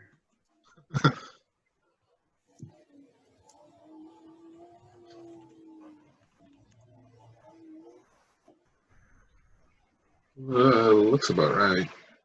Ish. A little bit of camber. We're looking at 13.7 maybe. It's about right. Yeah, right there. So looks. You'll have to add a tie rod. We'll have to. What does that do? Back width. So why did you put the lower control arm equal with the spindle?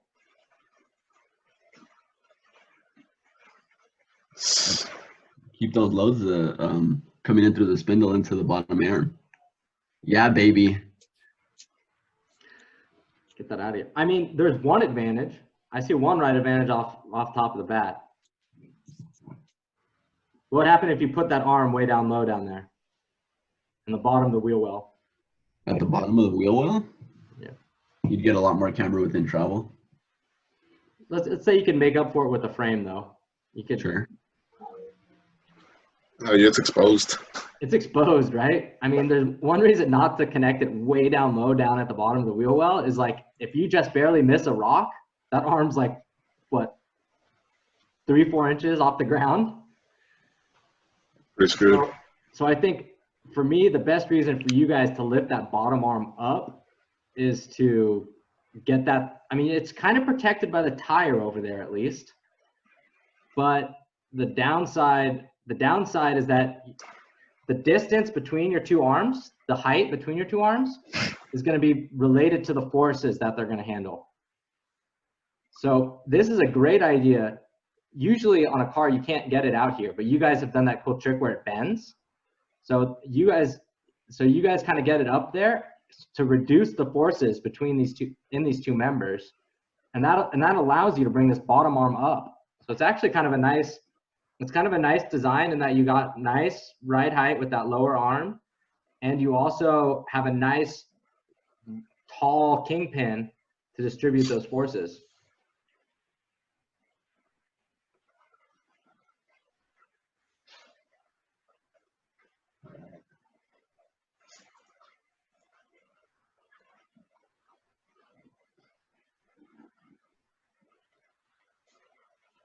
Oh, it has a rear suspension option too? Yo, what? Yeah, probably lets you kind of do the 3D, huh? Yeah. Dude, we don't even need SolidWorks anymore. Got this. I'm sure it's got a steering package. There's some stuff about steering, like rack width. Oh, okay, yeah. All right, display front. Because it's gonna tell you about bump steer, right? I mean, this would be like the classic. To start, just give a quick glance at bump steer in this geometry. All right, so let's see. What's your camber versus travel in this case? So if you do the chart, click on the chart. That'll be the easiest way to see it. Chart, and do like left tire bump or something as your x-axis.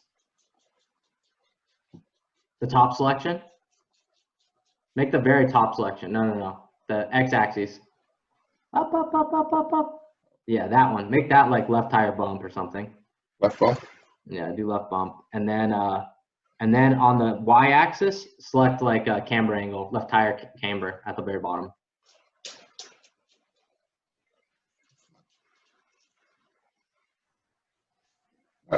Okay, so that's not bad. So you have like a slight negative camber, but it's pretty much constant. It only goes to like 0.81, right? That's pretty nice. Okay. It's not like it's crazy. So, but see, this ain't that good though. So go down. So you see, as you're, oh no, that's good. So as you go down, let's think. You don't want your roll center to move very much. So go up and down.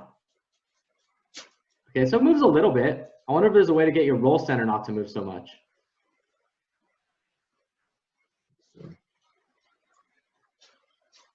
I don't know what you'd have to change something about the arms. Probably. Yeah. Because this is more or less the way it's set up right now, like on our actual Baja car. Yeah. At least according to Juanito, who's gone muted. He's probably taking a nap. And I got hit with hard questions. Oh, okay. No, it's good.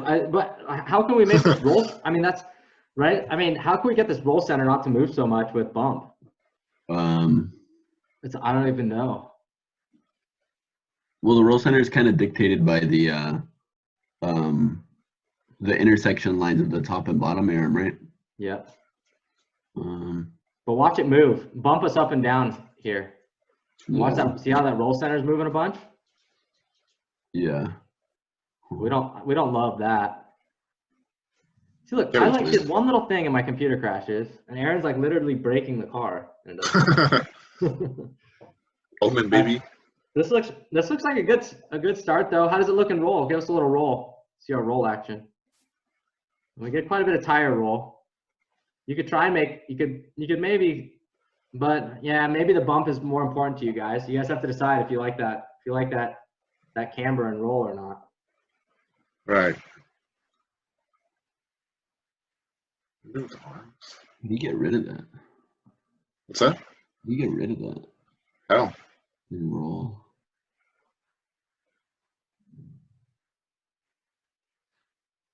Huh.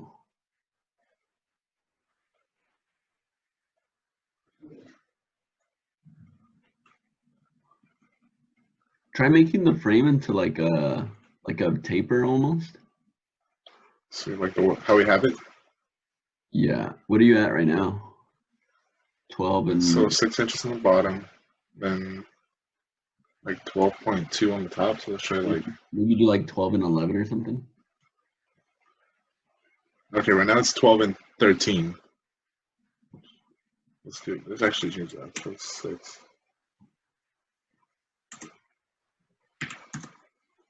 Well, no.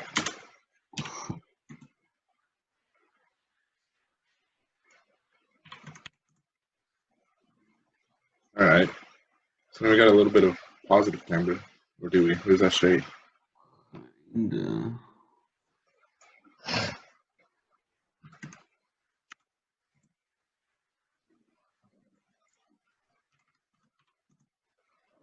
Nope.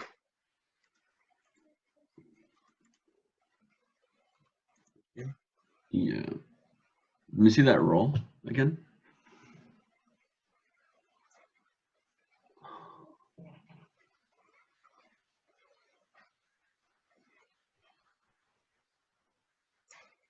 How do we get it to...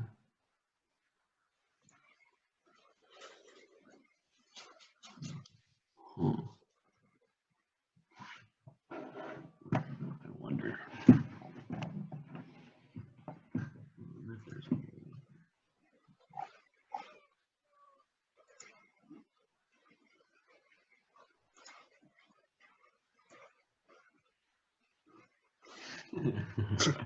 You guys ever play that game? What's it called? Co-op? Oh yeah.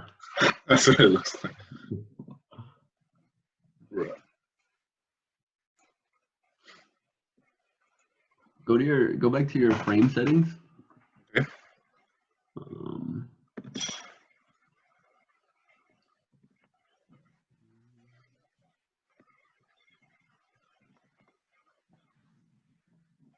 your controllers.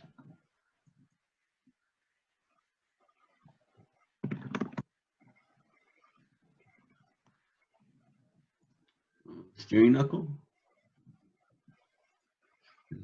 Why do you change this?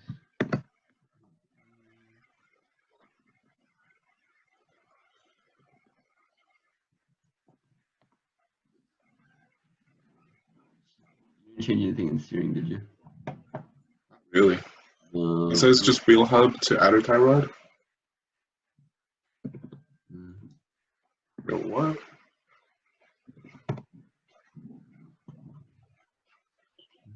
What are your wheels and tires? 710. What's the wheel offset? You remember the offset, Reg? The rim itself? Yeah, wasn't it like? I think it was 4 + 1, whatever that means. What, whatever that means. I don't know. That's what it says, 4 + 1. No, just leave it the way it is.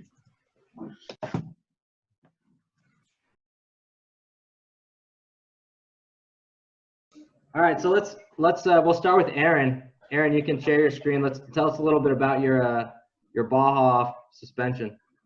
All right, let's see. Is that your little brother? Hell yeah. What's up? That's my nephew.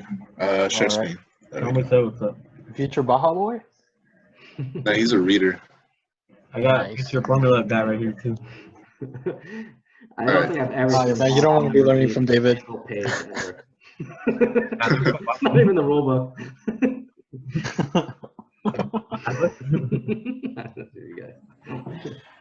All right, so what do you guys want to see? Tell us a little bit about the. So I see you got your tires. Tell us a little bit about the process you took. So pretty much just kind of emulating the frame that we have right now, right? The 12-inch ride height, slide taper, so about 11 inches on the bottom, 12 on top. Actually, quite a bit shorter top control arm than we got on the bottom, mostly because of the way the Kingtons are right here. Hey, what size tires do you guys run, Aaron? Are they pretty? They're 21 for the front. It's 21 by 7 by 10. Oh, okay. Yeah, some tall tires. Yes, sir. So, like Bachman mentioned, one of the reasons we have our top control arm, our bottom control arm pretty much almost level with the hub is, at least for us, to avoid any possible impacts. So that kind of pushes everything up. So as like how you guys would have the bottom and top A arm like pretty centered with the wheel, we kind of need to have it a little higher. One, to give us that ride height, and to keep the bottom one at least like higher from impacts. And rocks and all that. Rocks and stuff. One thing we noticed though is that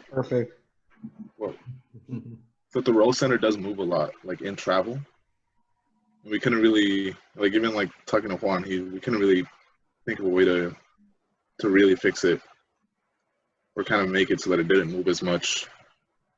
What's like the max like deflection that your car sees in competition? What do you mean? Like shock suspension travel? No, just like if you hit a bump and stuff, like like how big of a bump does your car need to travel? The tire probably travels up like 8 inches. Like we probably, like if we hit a real hard bump with one of these tires, it probably goes up 8. But we also just need ride height just to go over like bigger boulders that we don't actually hit with our tires, but just go over the top of. So, but I mean, we see about 6 inches. I think that's like, I would say ballpark. 6 inches. Shocks, right, Aaron and Juan? Yeah. Wait, your shocks travel 6 inches? Yeah. Yeah. Damn. So it might be even 8. So that's why I think 8. We might get 8 here. Is there a Wait, roll? do you guys know your motion ratio? No. Oh, cool. It's basically it's 1 divided by probably like well, let's see here. cosine 1 divided. Well, no, it's just like wheel travel divided by like spring travel, right? No, yeah. But they pretty much mount the spring at the tire, but it's inclined at like 45 degrees. So it's like a 1 divided by cosine 45. It's like 1 divided by 0.7 something. Yeah. Okay. Well, that reminds me, I need to give you my motion ratio. Renee. Well, so I was hoping to do more. Okay, so this looks all right. So this looks good. Yeah, and so like so this is So Baja is really forced to like move this up. We'll talk about the downside of that. All right, let's see David's real quick. Let's see what you got. Or no, Rafa. Okay, Sorry. or was it David? Alpaco? What? Man. It's Rafa, I think. See? All right, here's like a formula. All right, tell us a little bit about your process. So we want low center of gravity. That's why we have it 1 inch off the ground. Realistically, you have to be careful because the rule says you have to go 1 inch up, 1 inch down. So 1 inch down would technically hit the ground. So I put it at 1.1. But some teams, they do have it, like this basically. And then as far as that rule, like, I don't know how exactly they check because I feel like some people would get away with not having a 1 inch travel. But yeah, so 1 inch travel, and then the next thing is I guess you look at our wheels. The outer diameter is 18, the width about 8. That's the diameter of our rim, 10 inches. And then the next is our mounting situation. So to get like a decent setup, you kind of have to mount it a little above this bottom of the frame, at least in our design, because if we mounted it all the way down here, this would have a really gnarly angle and it's going to throw off like our roll centers and stuff like that. So that's why a lot of teams, they have the front of the car like raised higher than the rear and it kind of slopes down. And then also too, like hitting a note here, you're going to have to basically, I guess, raise your frame up to here. And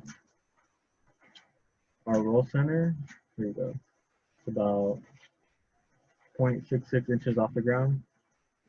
And this, like the same thing he was talking about earlier, is like we kind of ballparked it. We saw like, what the book said, Formula One said, and then looked at like passenger cars and you kind of get an idea of like where it should be. So, I mean, we're going to do something around this and then kind of just by testing, verify if that was a good idea or not. And then also too, we have extra mountings on our frame to change this actually. The bottom one changes it drastically. The top one is like a fine tune kind of. What else? These are our arms. And in our actual car, this is straight down. You kind of want the bottom one a little lower, and also your frame slanted, just to kind of have some camber gain in the corner. That's why a lot of teams, they have it like either drastically in or not, and it's basically like you have it this way, and then you shorten your top arm, and that's gonna pull like your wheel like that way, cambering. And we're still kind of figuring that out, like how much ideally you want. And our ride height, I already went over that. If you look at our camber, yeah, right, static camber. So that's what we have on this setup. So that's kind of the same thing, like more of on testing of where we should be statically, but we kind of calculated like if you're in a corner at a certain angle that, it'll be upright, and that's kind of what we're basing ours on. So like in the max corner we'll see, we want our tire to be like, straight up and down. And on that, it's also like yeah, it's right, and then not really, because you also want like straight line speed and then, other factors that'll dictate it. And then also like looking at the tire graphs, going like too negative is bad. I think about like -3 degrees of camber is like kind of just pointless. Yeah. All right, looks good, David. I get a feel for it. I mean, yeah, it's like Oh, this is the issue too. Like, depending on your offset, where you're gonna mount this is gonna change a lot of things. Just like that's what we found out. So we had the wrong rim, and we had this mounted way inward. So when we turned, it was gonna hit my arms, just because my arms were at a huge angle, like to the car. And the reason for that was kind of like wasn't too sure, and it worked with our setup, and we found out, oh, okay, it's wrong. So we had to like basically push this hub all the way out, and Patrick did that. Now it's drivable, but we learned a lot. Yeah, no, it is good. I mean, you can also see like we haven't talked about steering stuff like kingpin inclination yet, but you can also see your kingpin inclination and stuff so far too, right? But we'll talk about that in the steering section. All right. So I'm gonna so to answer the question a little bit on like classic.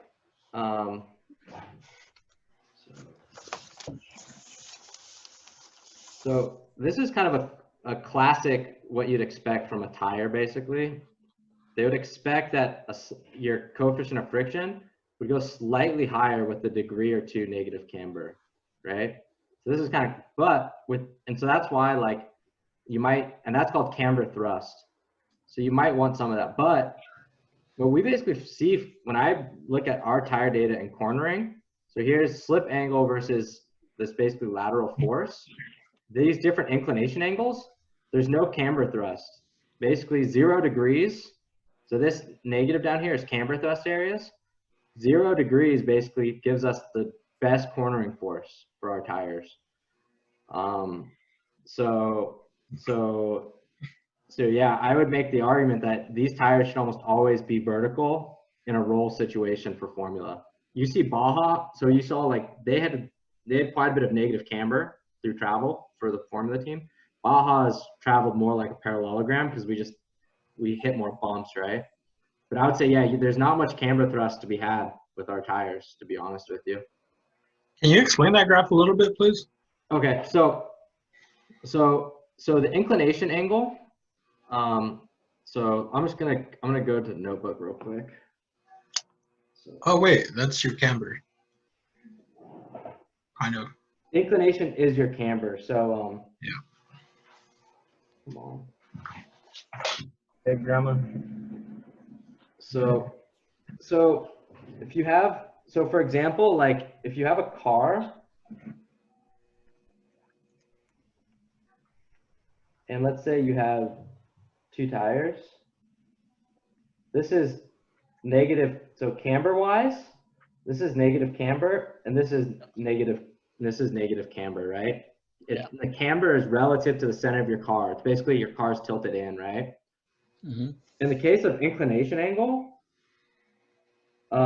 like this is positive inclination angle and this is negative, right? So inclination angle, it's basically the same as camber, except for when they do a tire test, there's no center of a car. It's just a tire on a drum.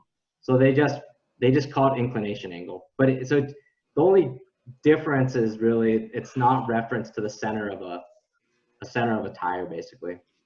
Oh. So in this case, this kind of right here, this is the case where you're basically, let's say you're making a, let's say you're trying to make a right-hand turn.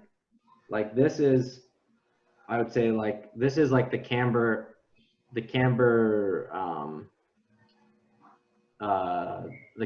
thrust, right? So you're making a right-hand turn.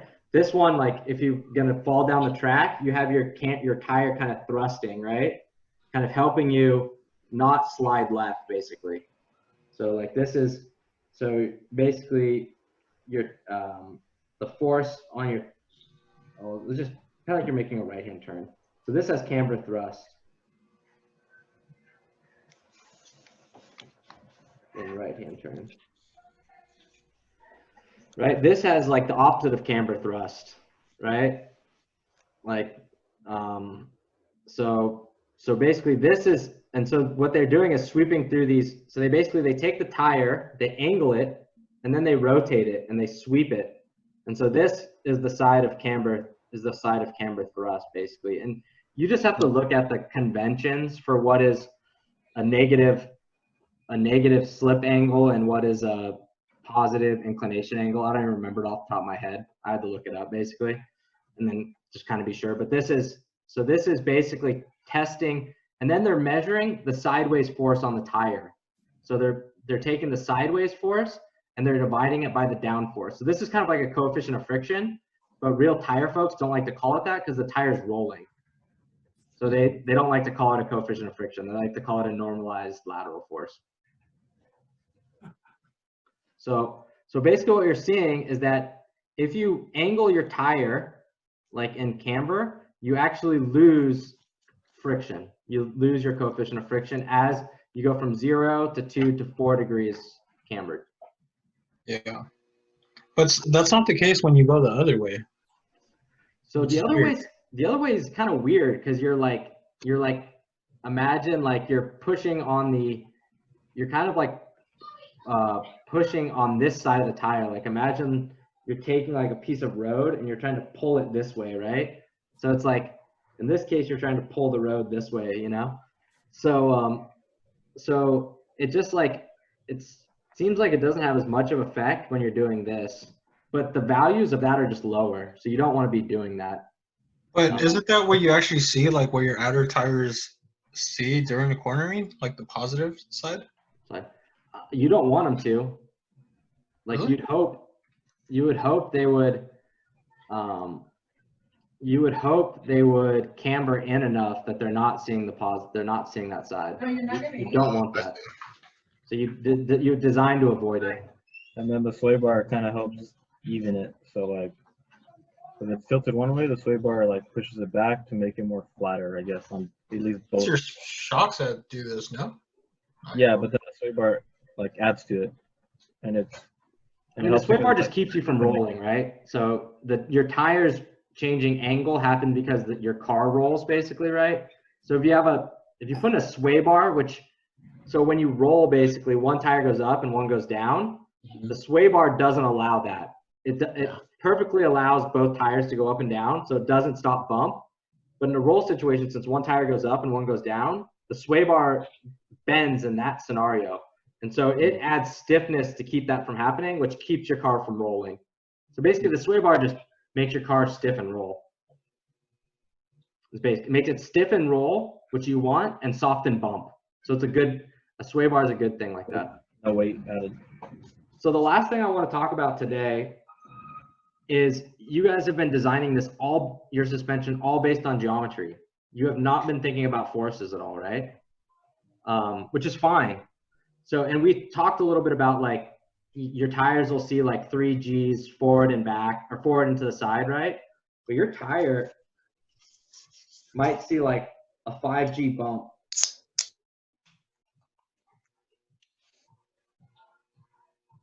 Do you know where that number comes from?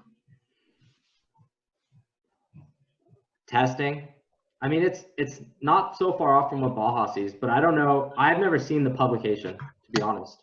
Yeah, because I was reading something, and I think like car manufacturers, their standards like 3 Gs.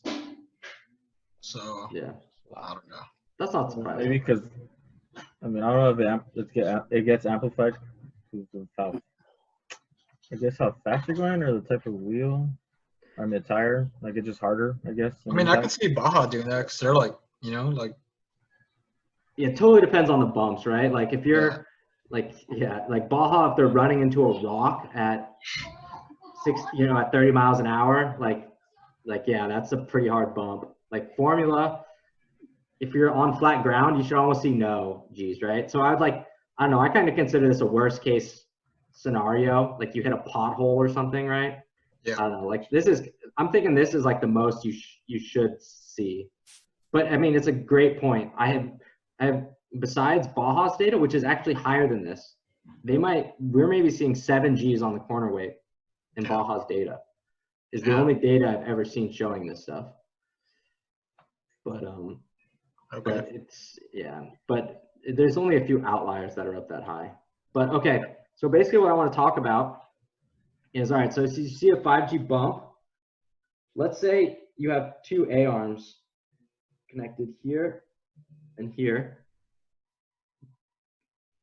This height away from each other, and let's say they're the tire width divided by 2 away from the force in the center of the tire, right? So my question, and let's say this, let's pretend this has a it has a lower control arm mounted spring, since that's kind of a common scenario. The question is, and so I guess 5G for both cars, the corner weight's on the order of 150 pounds. So let's say this is 750 pounds. So the corner weight is about 150 pounds roughly in both cars. So 5G force is equal to about 750 pounds force, right? So my question is what is the force in the arms?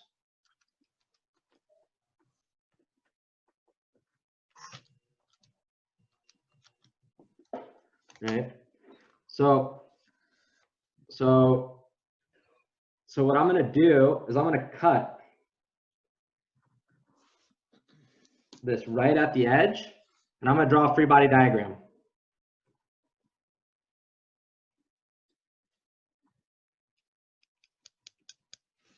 And I have this force, 750 pounds force, at the center of the tire. Okay, so I have 750 pounds force. So what are the other forces on this? Whoa. Is there I'm still in school. I'll be call you back in a few minutes. Bye. force in the arms? Can you scroll down a bit, Bachman, please? So I can see the top arm. Right there's fine. So what other forces should we draw on this thing? Should we have this force of the spring pushing down, maybe? Yeah, but I didn't really cut the spring. Oh, I see, never mind. It's just the upper and lower control arms, isn't it? Where it hooks up to like a hub? Good. So it's the upper and lower control arms we should draw, right? Yeah. So what directions does the upper control arm force act along? Should it be, I want to say tension and compression, but it's not the case, huh? No, it is. So the top arm is a 2-force member. It only has forces at both ends. So the forces must be along that axis. So let's call this force upper. But the lower control arm is not a 2-force member because it has the spring in the middle. So it holds, so we're going to say it's got an F lower in the X direction and an F lower in the Y direction.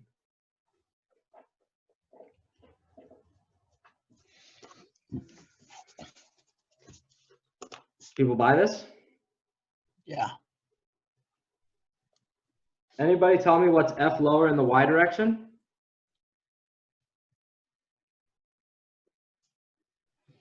F lower in Y direction. Should that be the opposite of your 750 or no? Yeah, right. So we're going to use just Newton's laws. Yeah. Sum of the forces in all directions equals 0. Sum of the moments equals 0. So in the Y direction, right, FLY is equal to 750 pounds force. It doesn't look like your location at which you put that changes that much, right? Your geometry did not help you with that.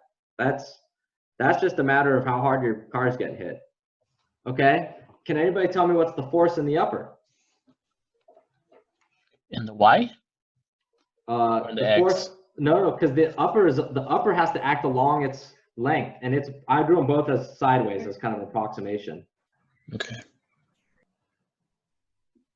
So what's the force in the upper? Or how would you get it?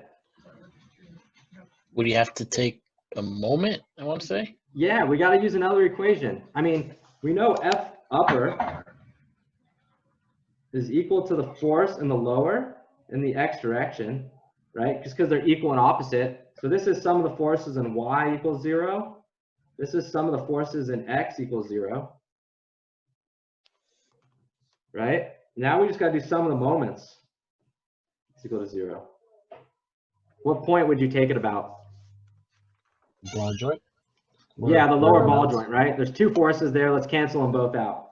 So sum of the moments about the lower ball joint. All right. So in this case, so if I say counterclockwise is positive, I have F upper times the height h, right? Because h was the height between the two. Yep. Yeah. Is going to be equal to the 750 times the tire width over 2, right? Well, let's just be more thorough. Minus the moment created by the tire width, the 750 times the width over 2. So that's this distance, right? This distance, so that's that moment arm. People see that basically? So if I'm taking the moments about this point, I basically have this force acting at this moment arm, and then I have the force in the upper acting on this moment arm. Yeah. So if I solve for this equation, I get F upper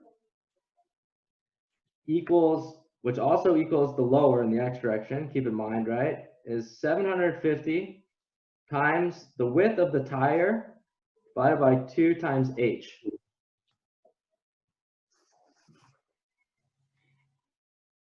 $750 times the width. So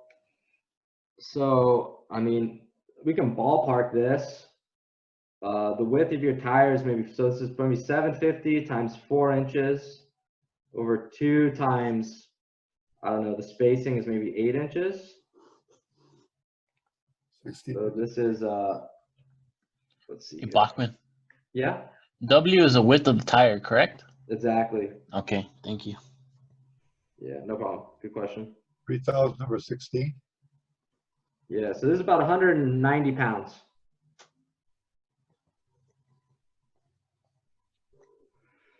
Roughly.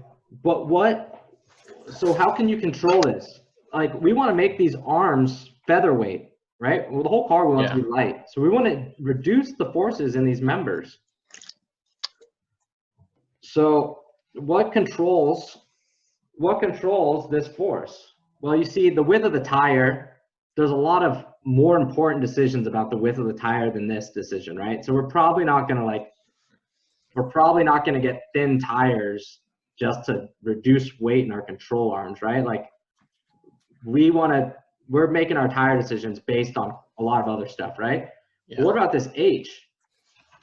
Well, you can see the X component, basically the component that acts all throughout this arm is the X component, because the Y component gets counteracted after the spring. There's only the X and the X here. Depends on the height apart. So basically what you can see is you want to get your upper and lower control arm as far away from each other as possible so that they can hold the largest moment with a low force. So that's, for example, for why Baja, right? Like, why maybe, that's probably why it's actually a good idea for Baja. So they're worried about hitting a rock down here, right? So they put their lower connection here, right? But then if they put their upper connection here, their forces are huge.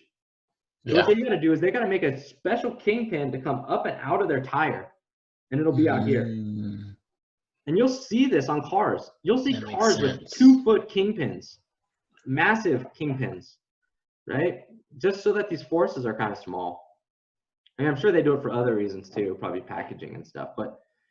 And that's why the Formula team, when you have this whole inside of the wheel, let's say, this is your inside of your wheel roughly, you should mount near the top and bottom. You should maximize the distance apart. You can basically you can reduce the forces in those members, right? So that's the reason to you know, and you see like a 30-second, you know, this, this, you know, this should be like the week 8 of statics, right? They should start to show you this stuff, you know? Basic little statics could make you this argument, right? That's true. Yeah.